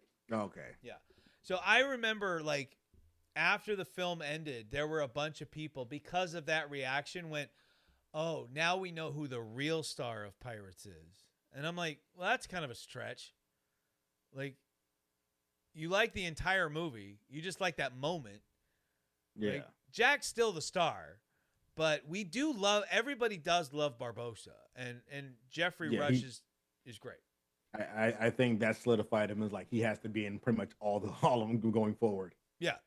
In terms of what I didn't like about the film, I don't think there wasn't much I didn't like. I think it's okay. The only thing I had a problem with for a while is I was able to anticipate a lot of reveals, because there's a lot of things that they focus on throughout the film that lead you to things that happen later, right? Like the idea of Tia Dalma in the next film being Calypso. I pretty much had that figured out at the beginning of this film, or that she had a connection to Davy Jones, because you see little details as you go. There's a lot of little things, and then on rewatching, there's even more that you pick up. I think these movies weren't meant to be so hiding a lot of stuff. Right. It's like we're putting it all out there for you. It's enjoy the movie. Here's the clues. Right. Yada yada yada. And once I here's a treasure map for you. Yeah. Once I understood that and looked at it that way. No pun intended. Yeah, no pun intended. I stopped. That stopped being a negative for me, and I was like, oh, like that's cool. Like I like that they're hiding that's literally hiding in plain sight. But the Barbosa thing was legit shocking. Nobody saw that coming. Nobody. Anybody says different, you're lying. Absolutely. Yeah. There was nothing hinting that he was coming back at all. Right. And so Dead Man's Chest for me is not on par with the original. but it is a lot of fun. There's a lot of great storytelling going on. It doesn't fall short of the first one to me by much. I like the character developments for the most part. I think everybody grows as a character. Even Jack kind of grows as a character. Everybody plays a part, and everyone plays their part very, very well. So this just gets a minor knock from the original, and for me, this is 8 3/4, 8.75 for me. It's right up there. But again, I love the whole series for the most part, so I'm a little biased. But all right, when we come back, I have been challenged to do 3 films in 1 hour. I'm probably gonna fail. Well, you have 2 more to do now. No, we have You can do 3. it. We still have At World's End, Oh. On Stranger Tides, and Dead Men Tell No Tales. We'll at least make sure we get At World's End covered, and then we'll just touch up on the other 2 probably. So I'm not going to be able to go in depth on all of them. But the original trilogy is really those are the films people tend to love the most that's the anyway. That's the heart of it. Right. But we will touch up on the other ones. I definitely just want to get into what Dead Man's Chest kind of did wrong, because there's a lot I didn't like about that film, as well as things I did. Like that's an average film for me from beginning to end. It's a kind of a middle of the road, whereas the other 4 are all rated pretty high. Even On Stranger Tides for me is rated pretty high. So guys, don't go anywhere. We got our next original song written just for today.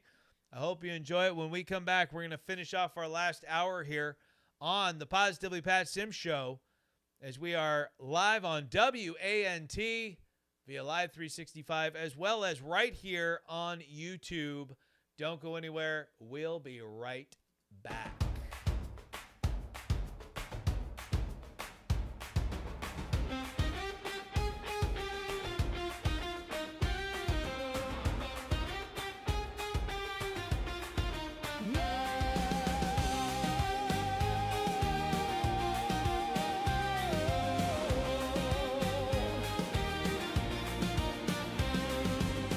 Rum's gone again, a compass spins.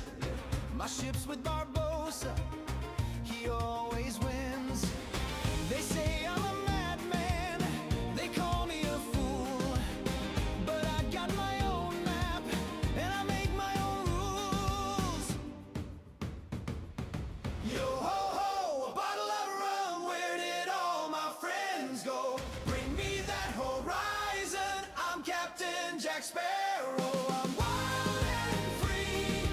Yo ho ho, a pirate's life for me.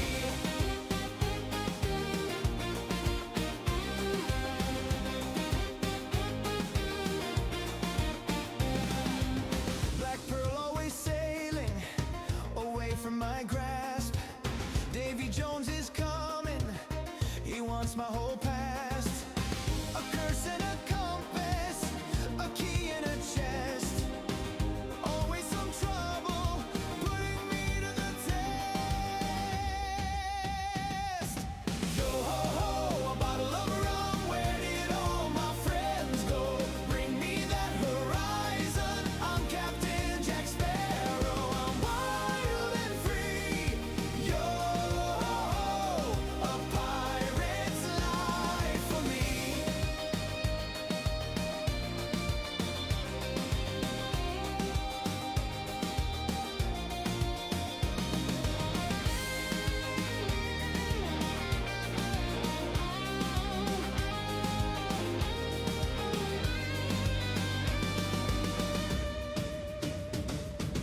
Yo ho ho, a bottle of rum, where did all my friends go? Bring me that horizon, I'm Captain Jack Sparrow.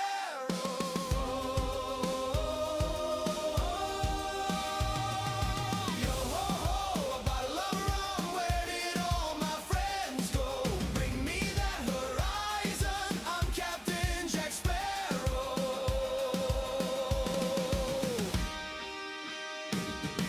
Yo ho ho, a bottle of rum, where did all my friends go? Bring me that horizon, I'm Captain Jack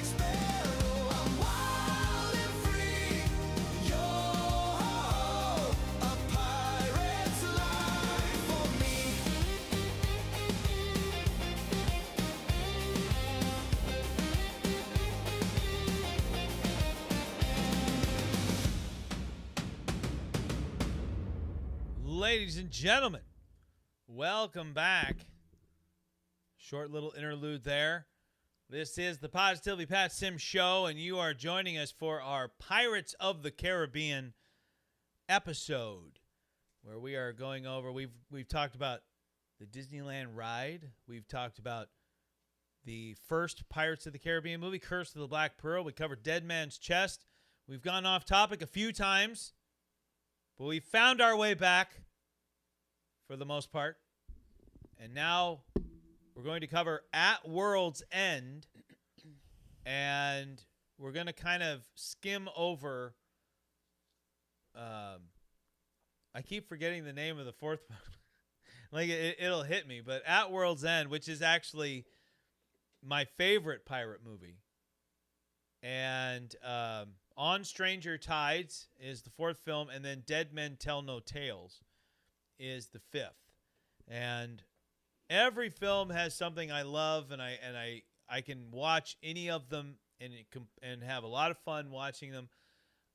There's just certain aspects of the last one that really, really bother me, and I'll get to that at the end. But At World's End, guys, this is the one we're talking about right now. This is the film that was kind of set up that you felt like was the end of a trilogy. But even the end of this film still set up as an opportunity for more, right? Because this film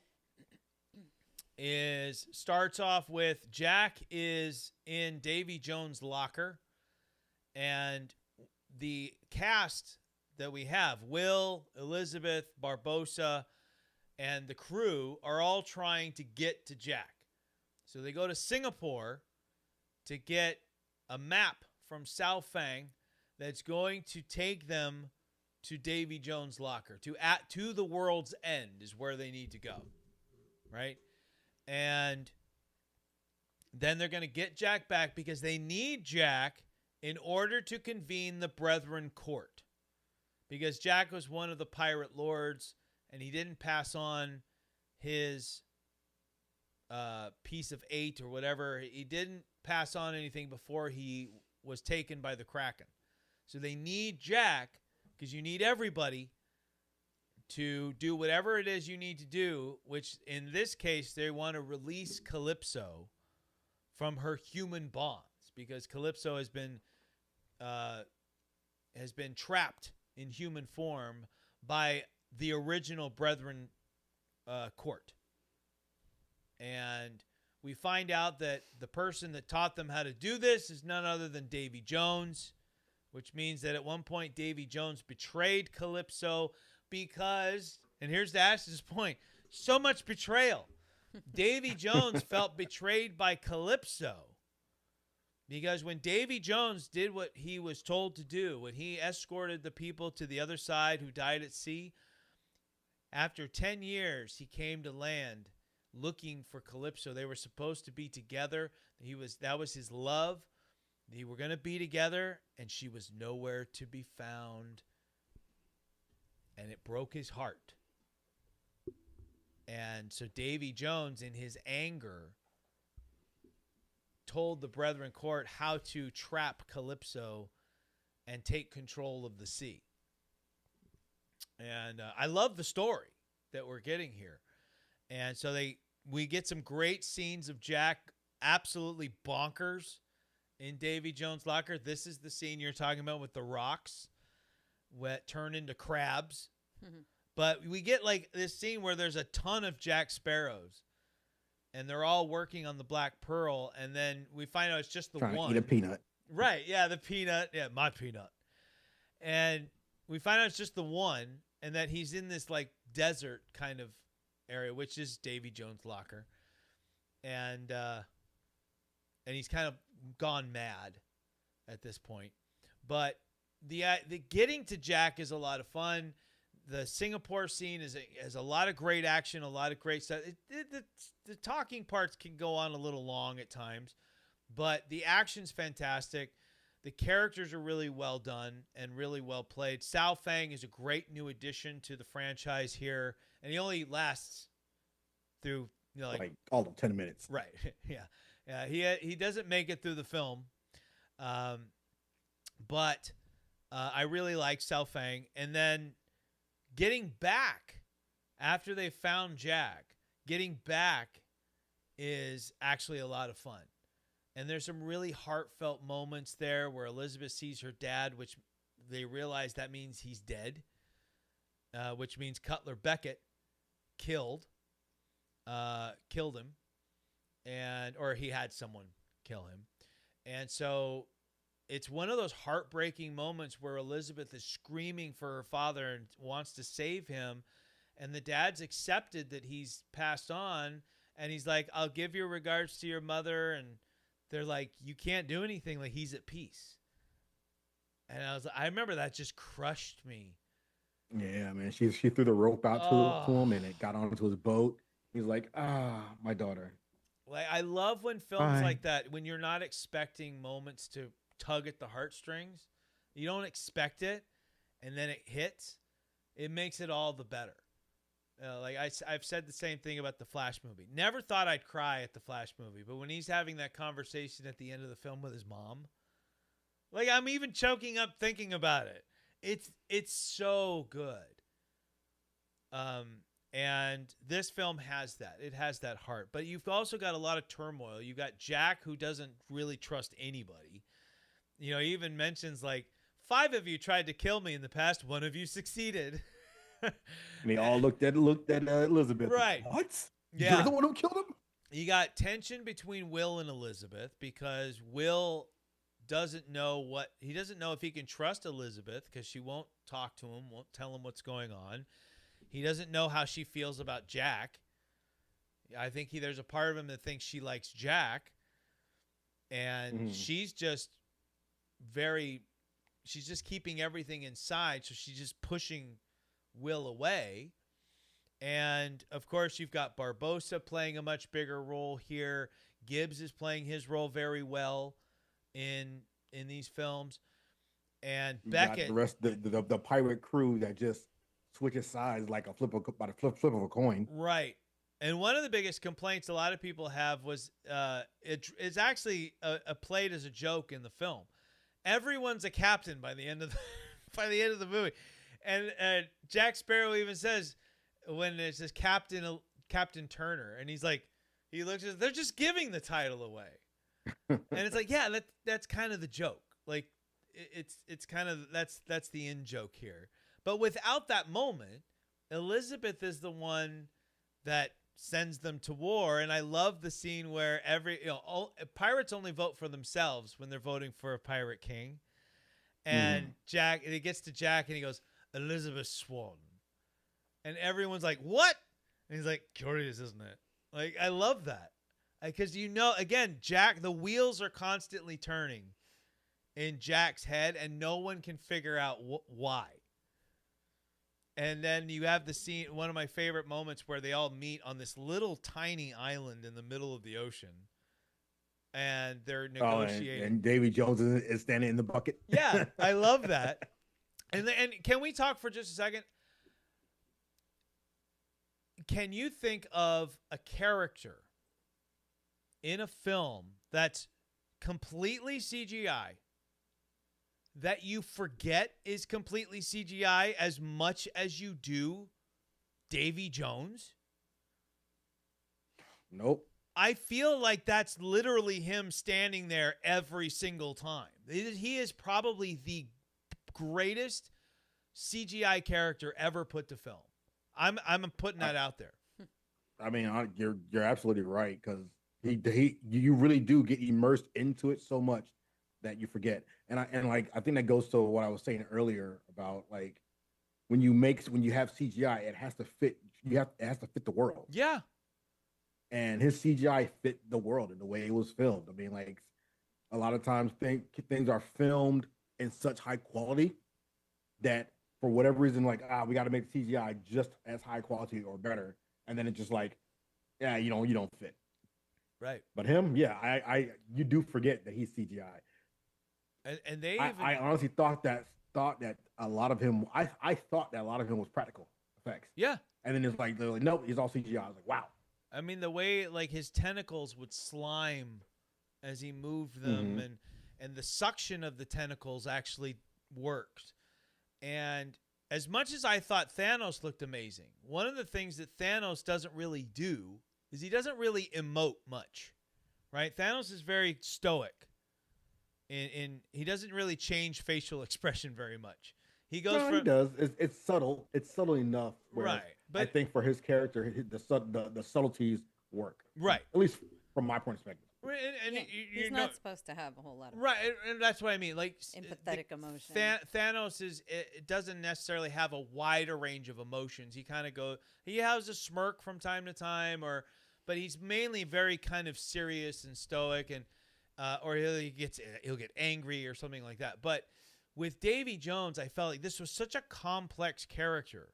This is a character that's mean, he's evil, but he's also heartbroken. He is damaged.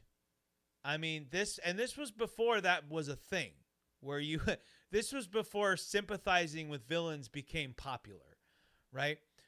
But you only sympathize with him to an extent. You didn't sympathize to him where you're like, oh, well, what he's doing is okay because he's damaged, right? Which we now do a lot. Like, oh, Cruella can kill all the dogs she wants. She's just damaged because that Cruella movie, I liked her in that. Like, no, that's not how this works. Or Maleficent. They're still pretty evil. Yeah. Oh, no, everything Maleficent did is fine because Angelina Jolie said so. No, we're not going there. We're not doing that. But if you watch the performance of this character, the facial expressions, the movement, everything is just, it feels so natural based on the moment and the emotion. One of my favorite moments is actually from the second, or no, it is from this one. It's Davy Jones is playing his organ, and the little, and he looks down and he sees his little music box thing, the little necklace thing, and he's thinking about Calypso, and a tear starts to come down his cheek, and he lifts up his tentacle and he touches his cheek and pulls the tear off and looks at the tear. And at that moment, he switches gears because he's in a place of sadness. And then you start to see him realize that Cutler Beckett's group is here. And he switches to that just pure anger. And his tentacle starts to shake. I should do it like this because when he has his human form, he uses his middle finger as a tentacle. And he starts to shake and he gets all pissed off. And that is the special effects team understanding the assignment. I'm sure the director had a lot to do with it. And I'm also sure that ILM, who did the effects for Pirates, were also given the time to make magic. But also, I cannot remember the actor's name. Oh, yeah. He is phenomenal for everything he's in. Yes. The subtleties, the way he's able to switch emotions on a dime. Yeah. Depending on like how it needs to work. I know they took a lot from his facial features to make sure that it matched. Oh, absolutely. You're 100% right. And he's also a Harry Potter. He was in the last Harry Potter. He has such a distinct voice. He was also the rattlesnake in Rango. And whenever he talks, you can always in the underworld as well. Yeah, you can always kind of hear that because he always he'll end sentences with that sound, like Jacka. Like, you know, he kind of does that. Yeah. And so when he does that, it's always, oh, that's like, now I'm like, oh, it's Davy Jones. Right. And he really did he became Davy Jones, and the voice was perfect. Everything about Davy Jones was just amazing. And that's why I marvel at every aspect of that character, the motion capture, the CGI that they used to create him, the voice work, all of it. And he's treated with so much respect and kind of awe and fear in these films. I love the character. And I thought it's tough to go anywhere Like, it's tough to go beyond him. You know, like, how do you top him? And I think that was one of the problems with the ones that followed, was you got to figure out how to get a more evil villain than Beckett and a more impressive villain than Davy Jones. And we get Blackbeard, and we got a pretty decent attempt with the Spaniards, the ghosts. That they looked really kind of cool, to be fair, in Dead Men Tell No Tales. They definitely did look cool, but they didn't live up to Beckett or Cutler Becket and Davy Jones. Yeah, and I love the idea that, like, just I'm just gonna say it, the balls on Cutler Becket to bring the heart of Davy Jones on the Flying Dutchman and leave it there. Talk about a flex. Like, I think most Davy of Jones had him kill the Kraken. Right. One. Yeah, like, good Lord, like, that was insane. I'm like, if I were any one of us, if we had the heart of Davy Jones and we could control Davy Jones, I would. The last place I'm going is the ocean. Yeah, take that thing to the middle of Antarctica. Take it to, like, as far inland as you can, right? And protect it there. He brings it on the ship and has them stand guard, pointing guns and cannons at the darn thing. And it's all mind games, because that's really all Cutler Becket has. He's not an imposing figure. They obviously chose an actor who was short in stature, very kind of Napoleon-esque kind of character, and it works so much better in that sense. And I almost forgot, though, the opening of this film is also chill-inducing, because you're seeing all of these people getting their freedoms taken away and then just being hung. Yeah. And they start singing the song, and they run to Cutler Becket and they go, "Sir, they've begun singing," and he's got one of these coins, and he goes, "Finally." Like, this is okay. Like, so he knows what's coming. And he's been anticipating everything that's about to happen. And then, like, oh my gosh, like, Jack has his match in Cutler Becket. But the third film is a lot of great action sequences, but there is a lot of exposition to get through. There's a lot of confusion over Calypso. The scene with Calypso herself is my least favorite part of the film. I'm just going to get this out of the way so that I can get rid of the one thing I really kind of don't like about it, because it felt like they kept saying, "Is that it?" multiple times. "Is that it? Is that it?" And I said the same thing in the theater. "Is that it?" Like, you're waiting for something.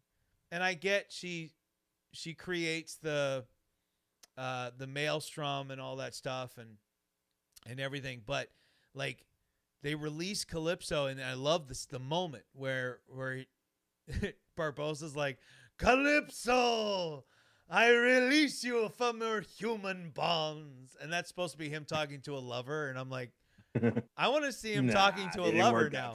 Well. Like, Had Buddy "Kimberly." with the wooden eye.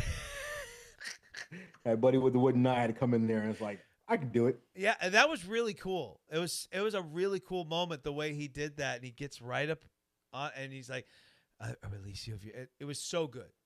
But then Calypso becomes the 50-foot woman, Turns and into all the crabs. and then turns into a bunch of crabs, and that's it.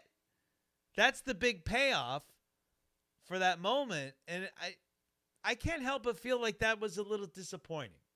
That's my only gripe. Honestly, it's my only gripe about the film, and I felt that was slightly disappointing. The rest of it, if I start the movie after that point and watch from there on out, it's one of the greatest final acts for me. Well, I know for me, I didn't take it that way. I took it as, while she was trapped in human form, Right. she's technically an ethereal goddess. Mm-hmm. So she's formless. She can be whatever she wants. Mm-hmm. But to get out of that form, her growing to that size was her expanding and blowing up, getting out of that form. Okay. Right. And then the crabs, I saw that as the crabs that was in Davy Jones' locker was her. Right. Yes. So she returned like that was the link for you to realize, oh snap, she was those crabs. Right. Those. So then after I did that, get that. she fell into the water. She just when she became an ethereal form. So she was just all around everything. Right. And She was the storm. She was the cyclone. She was everything else. And I did understand too, like, so the idea of that she kind of manipulated Barbosa, right? Because she brought him back so that he could get Jack so that they could free her. She kind of manipulated him to do that with no intention of actually siding with them completely and just wiping everyone out, which is what they thought was going to happen, right? Now she's free. She is free to be Calypso again. She's now the ruler of the sea again. So she is not on anyone's side. She's on her side. But what I think she did do was, in a sense, she did still help them out by kind of, with the maelstrom, I think that kind of helped even the odds a little bit. I think Black Pearl versus the Flying Dutchman one-on-one, as much as I love the Black Pearl, it's the Flying Dutchman. Yeah, obviously. So I think the Maelstrom did even the odds a little bit to help them out. So I do see that. So like I said, it's a minor gripe that I have, but I do like the point of view you have. I'm open to it. Like I said, why does Elizabeth's servants look like The Handmaid's Tale? Well, that's going back to the first movie. We've moved on, bro. Oh, that was But that's posted a while ago, though. well, it's at the bottom of my chat though, so it's recent. It's recent while, but that's also the style of the time. If they looked any different, I'd have probably question why do they look like. Obviously, they're not going to look like. I don't know. I don't know what I could say they're not gonna look like French maids. No, yeah, right. They're not. So in this film, obviously the big climax of the film, Jack is trying to stab the heart of Davy Jones because his whole thing is he wants to live forever. He wants to live. He doesn't want to be the tentacle version. And I don't think Jack would do the job either. I don't think he absolutely would yeah. not. So it's not a good idea for him. But the entire time, they're basically just flat out telling you, Will is the one that's going to take up the mantle. A touch of destiny, right? I got that right away. Will's going to be the one. But I really love the ending where the two ships are fighting. I actually really like the marriage scene on the ship. Yeah. Kimberly, what do you think? Tell me about that, like that moment there. Like, did you like that when they got married during the big battle on the Black? You didn't? Mm-mm. Wow, I'm more romantic I think because than it was my wife. expected, and I don't know. I didn't expect it. I don't know. It didn't wow me. How about that? Like, I'm not upset about it. It's not like the least, my least favorite part of the movie or anything like that. But it didn't do anything for me. How about that? Huh? What is? I thought it was funny as hell. I loved it. I don't know. Maybe because I seen stuff similar. I don't know. I'd never seen anything like that. Yeah, I know. I was like 100% expecting it when they started fighting. I was like, that was the first thing I said. They're gonna get married during this fight. Like, I don't know why. I knew it was coming. I knew that's what was gonna happen. How do you know that's going to happen? know. But you asked me 8 million questions about everything else for every other film. I don't know. I was just like, it's just gonna happen. That's how it works out, man. Yeah, I saw it coming.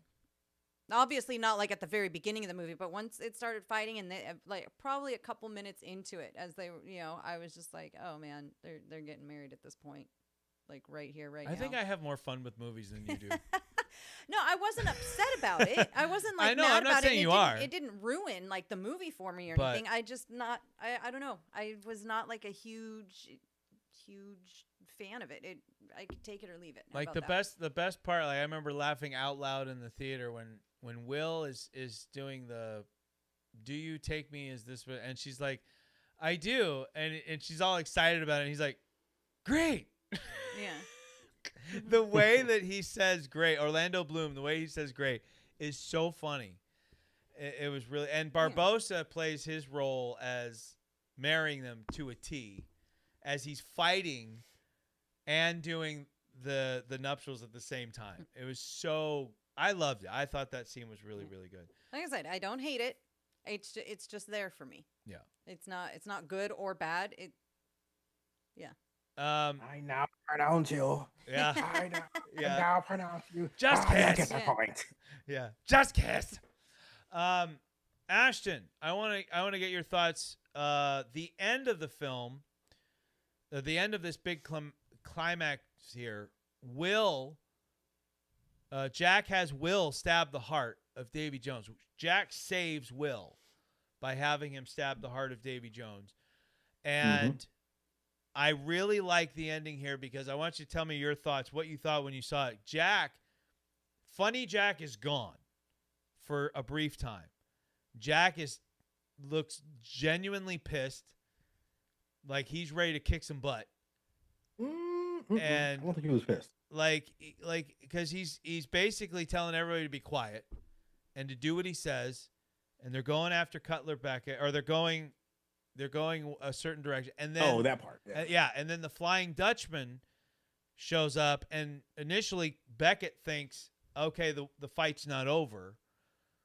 Here we go. And now that there's no one else between them, the Flying Dutchman should take out the Black Pearl.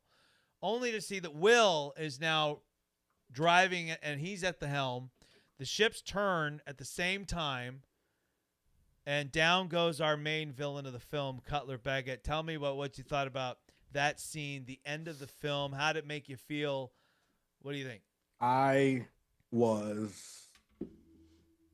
was excited to see it. It was, to me, that was a really epic scene, because when the Flying Dutchman came out of the water, you saw pieces of it fall off. Pieces of the Flying Dutchman fall that was all decayed and whatnot. Right. All that just dropped into the ocean, and then you saw that it was Will at the helm, and then all the other pirates, they came up, they turned back human. All the monster pieces fell off with and whatnot. So it was like, okay, here we go. And then when you saw Beckett realize what's going on, you saw the look of like acceptance in his face. He's like, well, I had a good run. It was really cool how he did as that. He was going down the stairs, and the ship was just getting destroyed right behind him.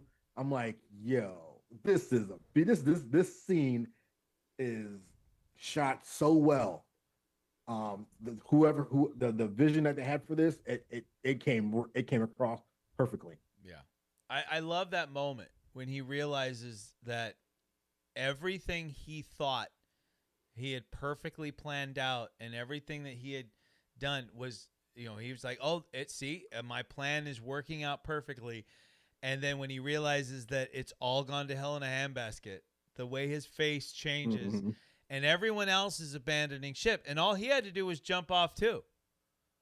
He could have jumped up, but he just... I think the idea that the captain always goes down with his ship, that was his... That was him saying, you know what, I accept that I lost. Right. I accept this, and my ship is going down, so I have to go down with it. Right. And to your point, when you said how Jack was serious, it's like that at that point, that's really the first time you ever saw Jack serious in the entire series. Like you didn't think that he was about to crack a joke or say something witty. It was like he was all business.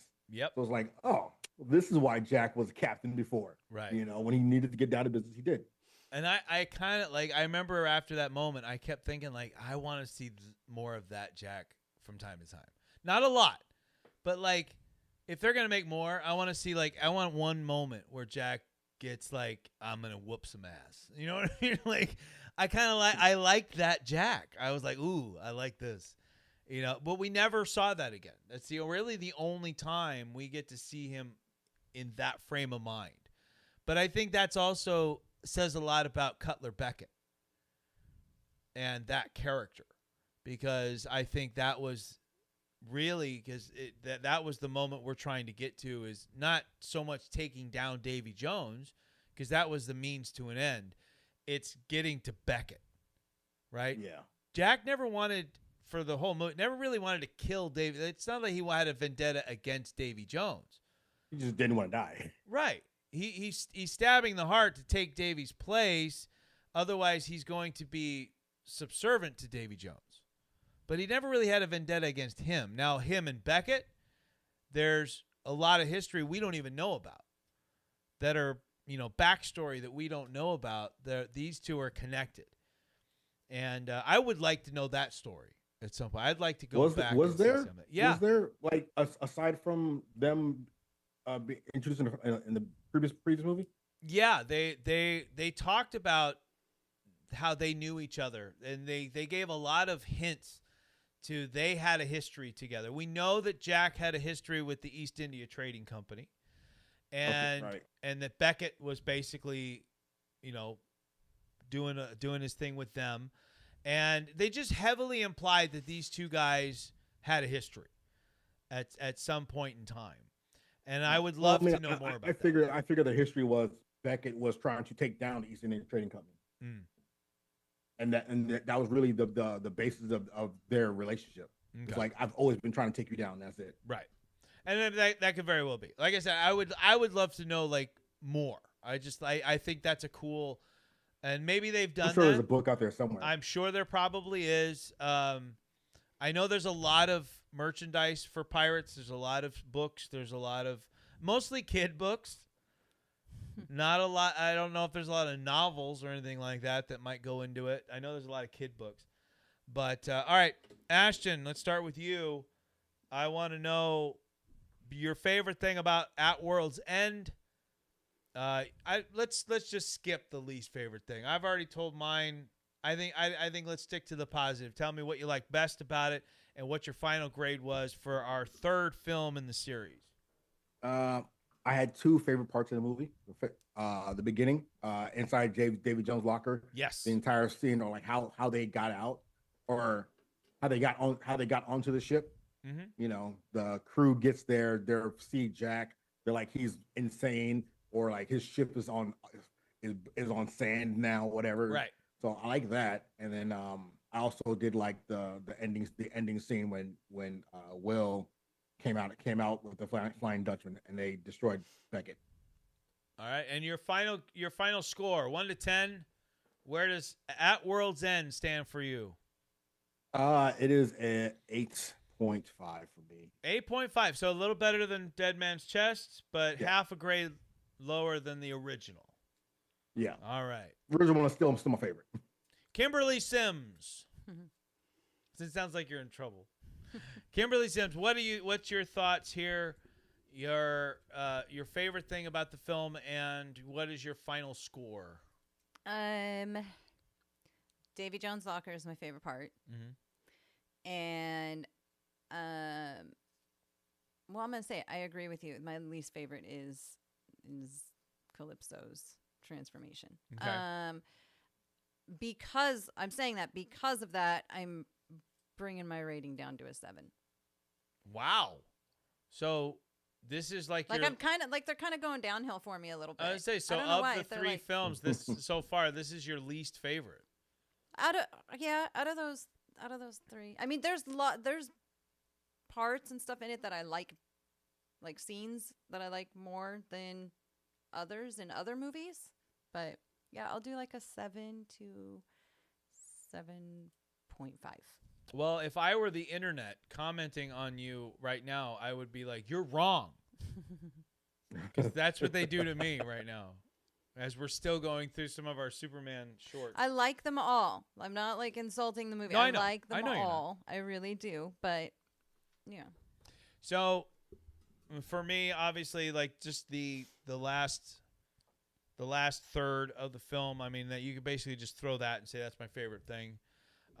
In terms of any particular scene, I do really like when the green flash scene where they come back from Davy Jones' locker, when Jack figures out You got to Yeah. flip the ship. That's another one of my favorites. I love that scene just because of how crazy it is and how Jack's just and running back and forth. And then it takes them a while, but they all start joining in without realizing why. And then they realize what they're doing, and the two guys tie themselves together upside The down. idiots. If we tie us up upside down and go there, we're going to be right side up. Right, which is just it's so stupid. But I love it. I really like the movie, and I might be in the minority with this because I liked it better than the first two. But I'm a sucker for third films and trilogies. I really am. I'm a sucker for Return of the Jedi. And it might just be because of when I was born, I was born a few years before Return of the Jedi came out. So that was but I love Return of the Jedi. I love Ewoks, man. I love Jabba. I love every aspect of that film. And so I like it better than the original Star Wars. And to some people, that's like sacrilege. But I love third films and trilogies. The only one that I can probably say right now that was a disappointment. I don't even know. Revenge of the Sith is my favorite prequel. Okay, Rise of Skywalker. That's one. I can say that's not my favorite in the trilogy. 15 minutes to get through 2 more movies. I am, because here's what's going to happen. At World's End, your bad guy's Blackbeard. They're trying to get to the Fountain of Youth. Because, of course, Jack Sparrow's still trying to live a long, long time. I'm just laughing because you're trying to go so fast. Spoiler alert, they get doing there. Like Cliff Notes. They get there. And the whole movie, again, they're hiding in plain sight that Blackbeard is afraid of the one-legged man. And Barbosa just happens to be one-legged now. Who's also collecting poisonous frogs. So, I wonder where this is going. But again, that's fine. There's something to be said for knowing what's coming. How are they going to play it off? Here's the pirate map. They're showing it to you. Right. They're telling me how many, they're telling me it's going to be 20 steps. But what you don't know is how it's going to be when you get there. What's it going to look like when we get to this moment? Right. And so how is Jack going to manipulate everything to his advantage? Right. And I like the mermaids scenes. I thought they were really cool, really creepy. I like how they did the mermaids where they were mermaid lore has always been interesting to me. Yeah. Honestly. I agree. It's nothing like the Little Mermaid. Disney ruined mermaid lore, but then everything else brought it back. I will say, yes, they did. Disney did ruin, even though it's my favorite cartoon movie, they did ruin it. But I mean, for a cartoon, it was great. But, they were legit scary. Supposedly, yeah. Because they kind of combined mermaid and siren lore together. So she comes up and she's singing and all this stuff. And then when she goes full on evil, it's terrifying. And you're scared for the guys out there in the water. And then the scene where Barbosa's standing there and you don't see anything. All you hear is the screams of all the sailors as the mermaids are obviously ripping them apart. Yeah. And you're like, all I hear are birds. And you're like, oh. There's still that villain in you, Barbosa, but at the same time, there's really nothing you can do about it. Yeah. They're all dead. Yeah. That was pretty terrifying. So, but I think there's a lot to like. I did get a kick out of the imposter Sparrow, the imposter Jack, when he's fighting with himself and then he kisses her and he's like, I've always wanted to do that. I'm like, oh yeah, of course you did. Yeah, I thought it was funny, and he drinks in the middle of the fight and all that stuff. I thought the fourth one was I felt like it was like a middle film before you get to another series of films, right? Because it didn't flow into another film. It was kind of its own thing. Well, here, let's give you this. It seemed like a spinoff. It did, didn't it? It did, but with all the same characters. Well, a lot of the same characters. Gibbs is great. I like the opening where Jack is the judge. And See, he I liked that and that whole movie. yeah, he find Gibbs guilty of not being Jack Sparrow. I love that. I thought that I like the spirit of all that. The Jackisms were turned up to 10 in this movie. Right. I'm gonna go first here. In terms of what I liked, I actually really got a kick out of when Blackbeard first arrives in the film, because you get the sense that maybe Blackbeard isn't real. Maybe he's not. This is just the girl again, faking everybody out. They kind of play it that way, and then when he shows up, he does what Blackbeard, the real Blackbeard, would actually do, which is light his beard on fire, so that when he walked out, it would be smoking. He'd light it on fire, put it out, so that there was smoke coming off of his beard. He actually did that in real life. And he comes out with that, and then when he pulls out start doing that. For yeah. Cool effect. And then when he pulls out the sword and he starts controlling the ship with the sword, that was cool. Oh, yeah. Very, very cool. The whole opening with Jack running away from the king, King George, and all that stuff was a lot of fun. So a lot of fun to be had in this film. Like Ash said, it really, that's a great way of putting it, that it's like a spin-off almost. I'm going to give this one a solid 8. Again, there's a lot I like about it. There's not a lot I don't. I do think the film at times does drag a little bit when you've got the stuff with the missionary and the mermaid. Some of that stuff feels a little forced and everything, but it did. Not the other thing is that it felt like because we didn't have Will and Elizabeth, they needed that love interest storyline, and it wasn't necessary. But they had to figure out some way of getting that tear. But I thought there would have been. I thought there was an easier way. You know, just give her an Indian arm. I don't know. Am I allowed to call it that?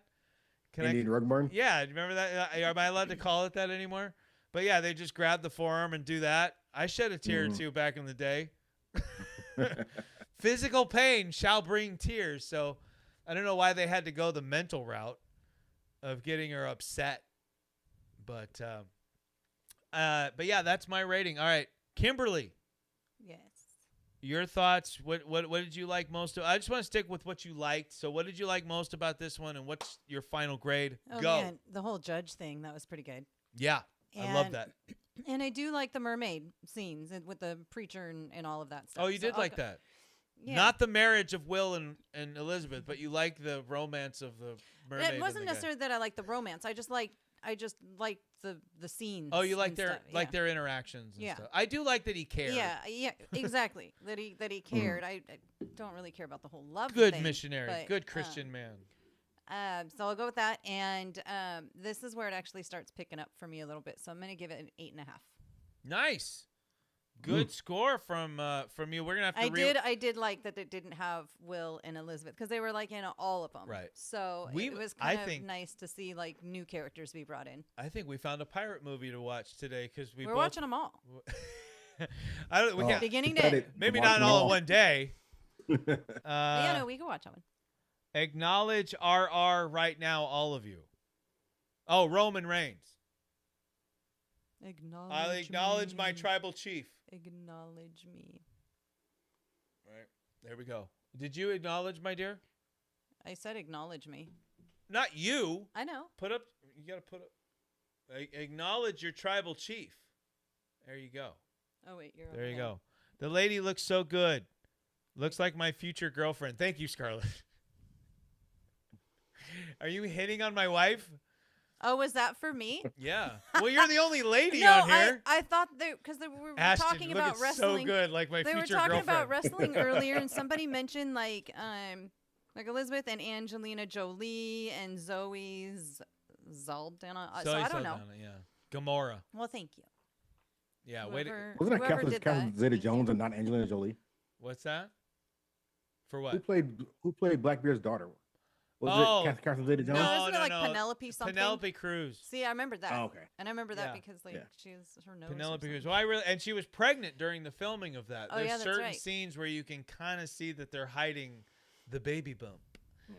But I loved her in that. I like when she just goes off on him at the end. She's like cursing him out in Spanish and stuff. Like, it's funny. All right, Ashton, your turn. What do you give On Stranger Tides? So my favorite parts of the movie was the mermaid scene, the mermaid scenes. Yeah, Where see, they it's great. attacked and Yes, Mermaids came are back rude. the whole thing. turned evil, sirens and whatnot. Yeah. And then where Blackbeard was like, screw you, daughter, I want to live forever. Right. He's like, see, Jack Yeah. was right. Your father don't care about you. Yep. Well, didn't it turn out to be like it wasn't really Yeah, he her switched it father so or like whatever? Yeah. she She was ended the up one getting that lied, gilded. saying that it was. No. or He was something. actually her father. It was just it. But Jack was saying that he would sacrifice you Right. for Yeah, himself. yeah, She was like, no, it's my father. He would never do that, so I'm helping him. And he does. And then when it anyway. came to them both was dying, he said, "This has Yeah, the I remember mermaid that. fear, I this just one thought for some doesn't." reason that it wasn't really her father. Like I thought she was like playing him. I don't know why. I feel that way. So Scarlett says, I didn't even know you guys are watching WWE, but I know 100% if I say acknowledge RR, you will know who that is. We are. I even know, and I Right. don't know anything about wrestling. You are talking to at least 2 avid WWE watchers and one who will when I do. But yes, we acknowledge our tribal chief. Yeah. But I for will sure. say this movie did teach me that mermaids were, or the idea of mermaids or whatever, were actually supposed to be like awful creatures. Right. I did Yeah, not they know were- they that. were- I, they were the I sirens did of the not. sea. Yeah, I did not know that up until this movie, and I think it was you, Pat, that was telling me that, and you're like, Mm-hmm. no, they're. I was like, that's an interesting twist on mermaids, and he's like, no, that's in mythical stories and everything. They're really these evil creatures. Well, and I was 'cause like, oh. A lot of those myths, especially ones at sea, they're 99% of them are horrible. And a lot of that is to protect the sailors because they're basically all warnings like, hey, don't do that. Right? You hear beautiful singing. Don't just jump off the boat, you idiot. Right. Like you hear beautiful singing, you're probably hallucinating, so stay on the boat. Right? So they came up with the idea of sirens and said, hey, these are bad, stay away. Right? So it's like that, and that's really like you think about what we do today with our kids. Like you don't like sometimes you'll just tell them flat out, don't do that. Right? That's the easiest. That's the simplest way to do it. But there's times when you kind of want to break it to them a little lightly and you might use an analogy and to make your point. And that's what they did back in the day. And so they would come up with these creatures, the Kraken and these characters, and they were kind of cool, but they were really meant to scare you so that you didn't do something stupid. Yeah. Plus, sailors are all superstitious anyway. Oh, so yeah. Yeah, big had to time. come up with a bunch of stuff. Yep. All right. Last but not least, I gave my rating on. Oh, I give it a 7 too. You gave it a 7. I gave mine, right? I don't know. Okay, I gave No. it. No, I gave you it. said what you liked about it. I don't You think. said, I don't think remember you saying Oh, a okay. rating. If I- you did, just redo it. I gave it Just an tell 8. us again. I gave it an Okay. 8. It's a solid 8. It's right up there with Dead Man's Chest. The man with no hair, which that's Ash. Ashton. I'm wearing a hat, so you Well, can't he has tell. hair just on his face. Not his You look head. like Mark Henry. And I look like Joe Henry. According to Scarlett, I look like Joe Henry. So hold on.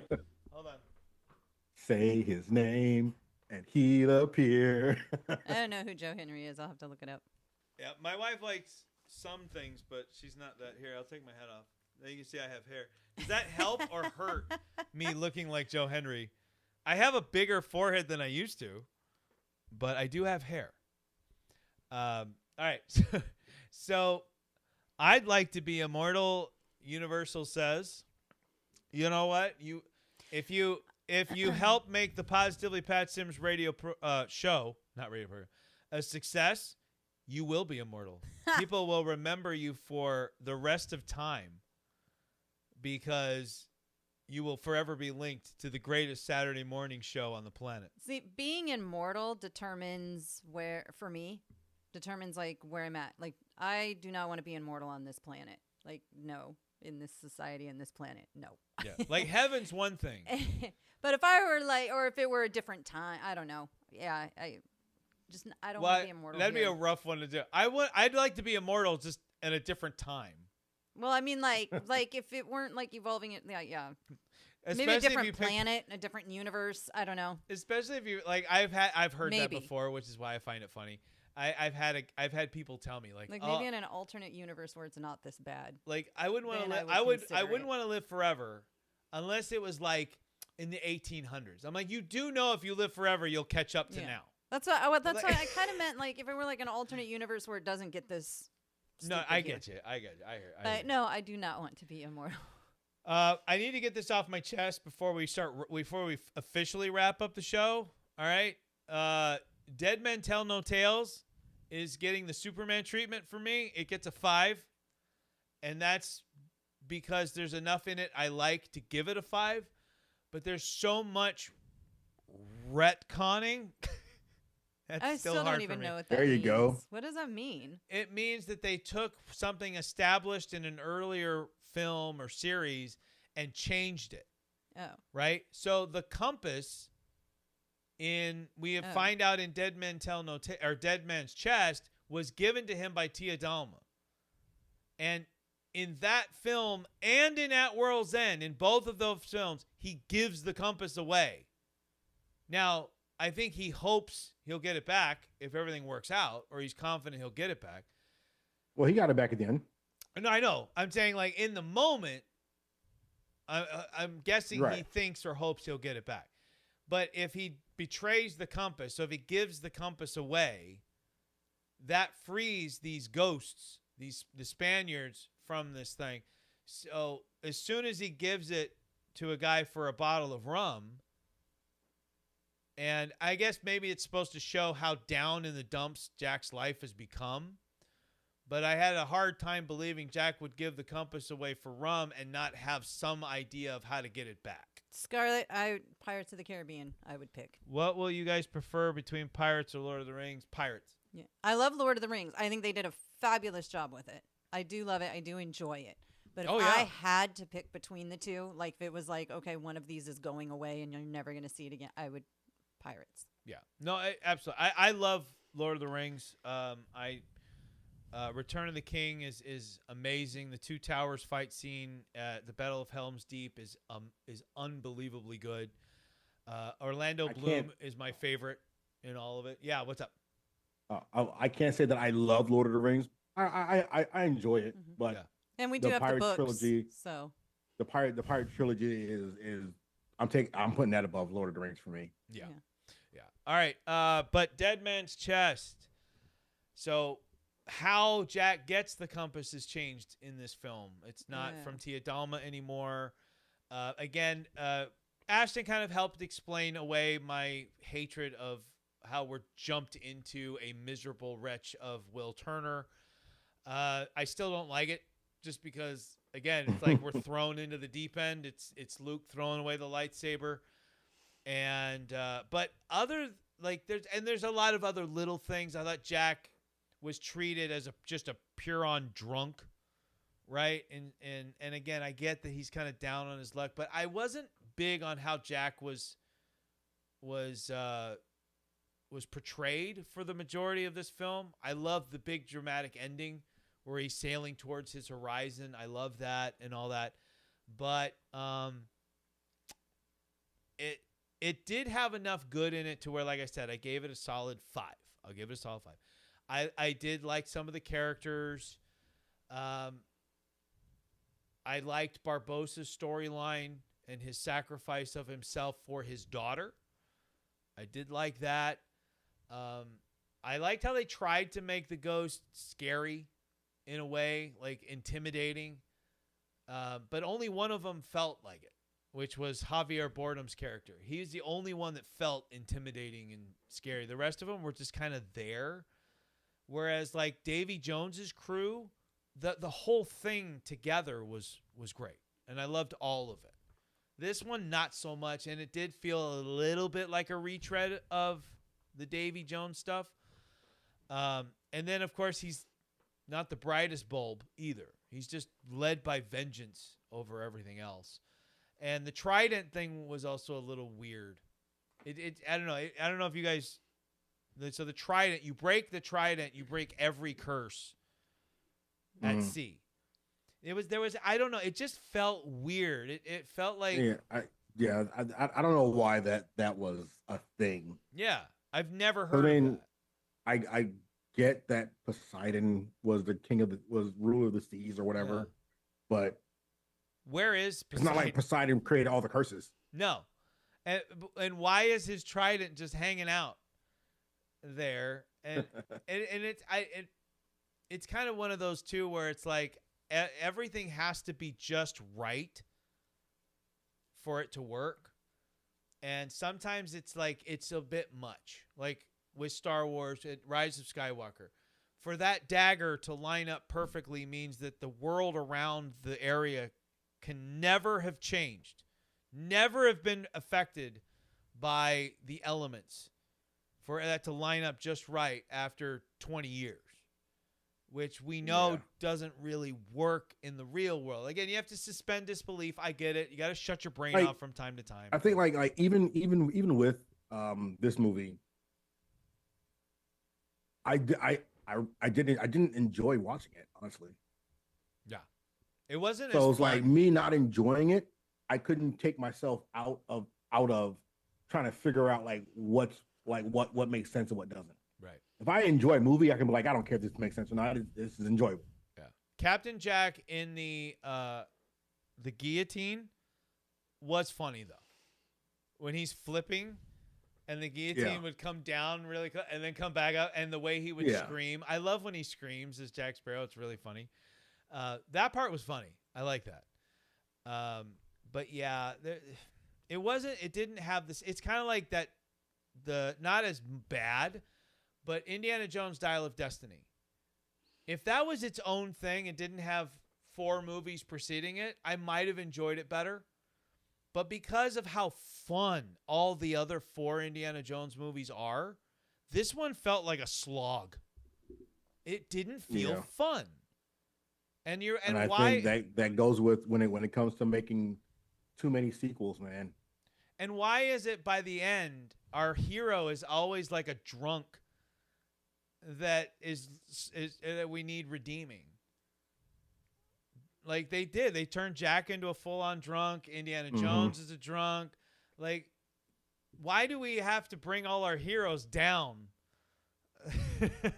in these films? Yeah, I get it. You know, you're not doing hero stuff all the time, but doesn't mean it's like, my life is boring. I'm going to drink my life away now. Yeah. So 2 things really quickly before we close out. I did get to all of them technically.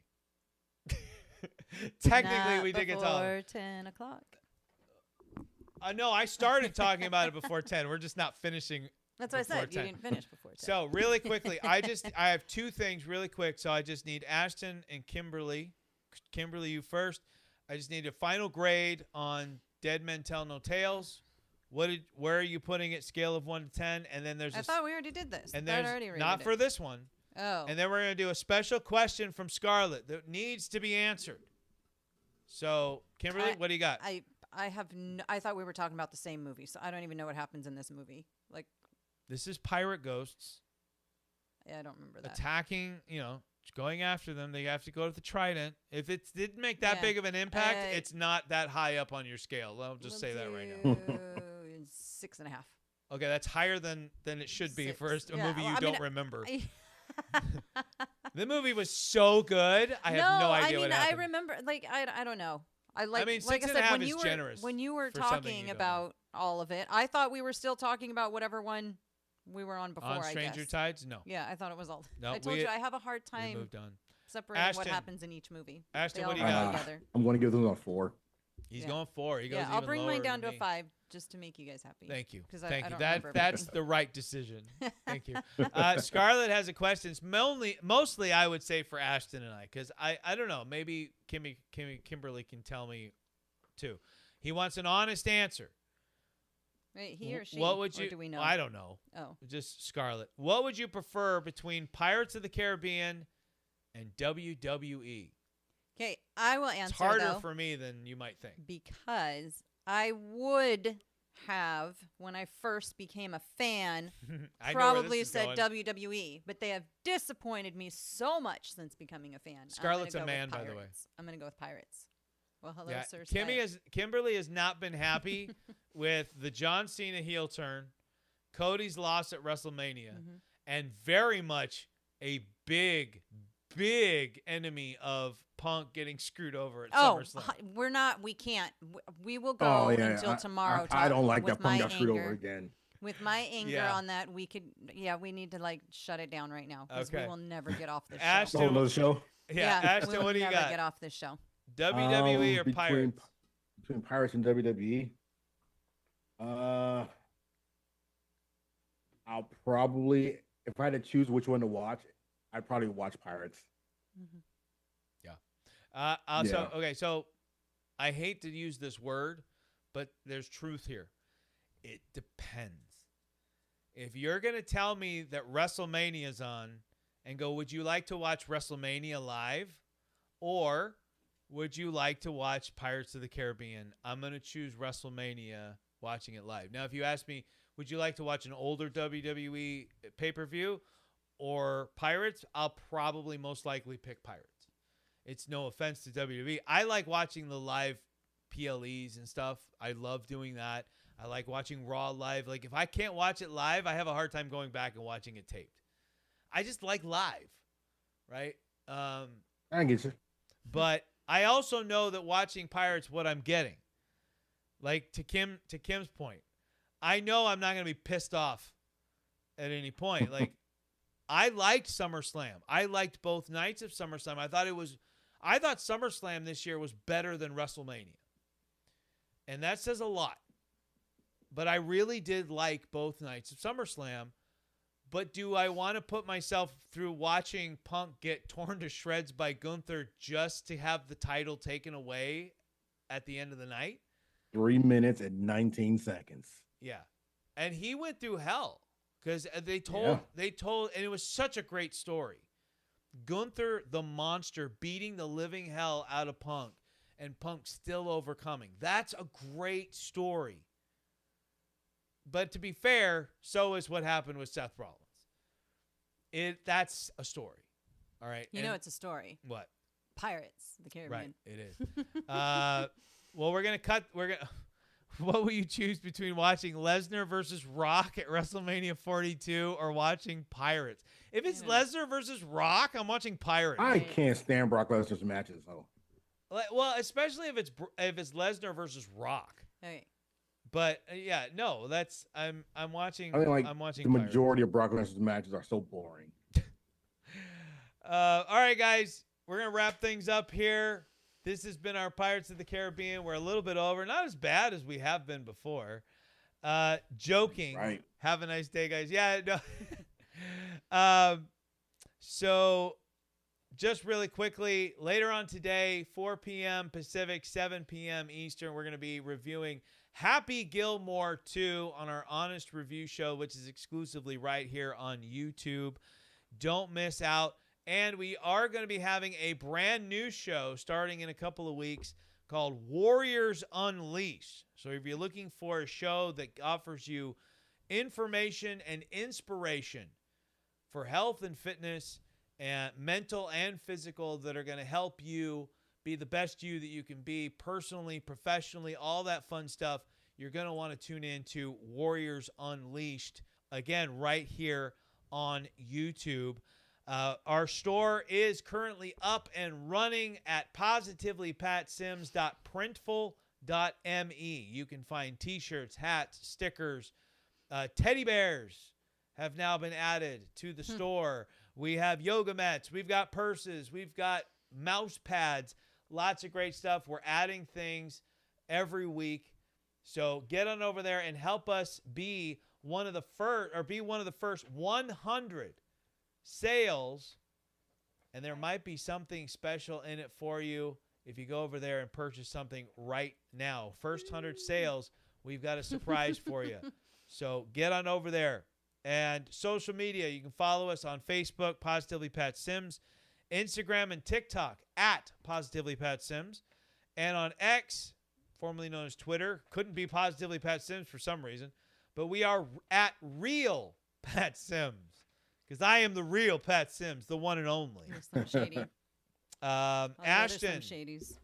Ashton, go ahead and let us know what's to come from you. Do we have a name for a YouTube channel yet? What's our time frame looking like? You know what? I'm glad that you're holding me to this. So I'm going to try and get it up in 3 weeks. 3 weeks. Yes. You heard it Try here, and get it up folks. 3 weeks. In Next, I'm 3 gonna- weeks. Hopefully next week I can have the proper name for the channel, and then I'll have you find a way to put it like here somewhere. Oh yeah. We will. Every time you're on the show. Yep. We will get a transparent PNG image. And yes, we are going to be plugging the heck out of Ashton's YouTube channel. I'm so excited to see it. Really, truly am. And the girl's name is Kim. Looks like a future actor in a movie. Aw. So getting thank you. Scarlett's still hitting on my wife, I see. Oh, thank you. So Very sweet. I'll take that as a compliment because that means that this beautiful woman agreed to marry this guy. So, all right, I know, I'm guys. starting to think I'm out of your league now. Thank you to Scarlett. Only Compliment. took you 17 and a half years. Just messing. Just So- messing. All right, guys. It's been a lot of fun today. As usual, I want to thank my very special guest, Ashton Harris. Thank you, Ash. My wife, Kimberly Sims. And before we go, our final tally on our poll of your favorite pirate movie. Everybody got a vote. Oh, nice. Number one with I think 50 that's the first. with 50% of the vote. Oh, Scarlett, don't say you're joking. Just hit on my wife all you want. It's gonna make my day better. Get that. I want my wife to have a little ego. No. I want her to no ego. I want her to have a No little ego. confidence going into her day. Number one with 50% of the vote is Curse of the Black Pearl. Number two with 25% of the vote is Dead Man's Chest. And at a tie with 12% at World's End, and someone voted for On Stranger Tides. So I want to thank you all for jumping in and joining us here. I appreciate each and every one of you that does so. You're helping to make this show great. And as we continue day by day, week by week, to continue to grow the Positively Pat Sims brand, it's been such a fun ride, and I can't wait for even more to come. So, guys, you know how we close out the show. You've been watching for a week, 2 weeks. You know exactly how we close out the show. We close it by hoping that each and every one of you takes it easy.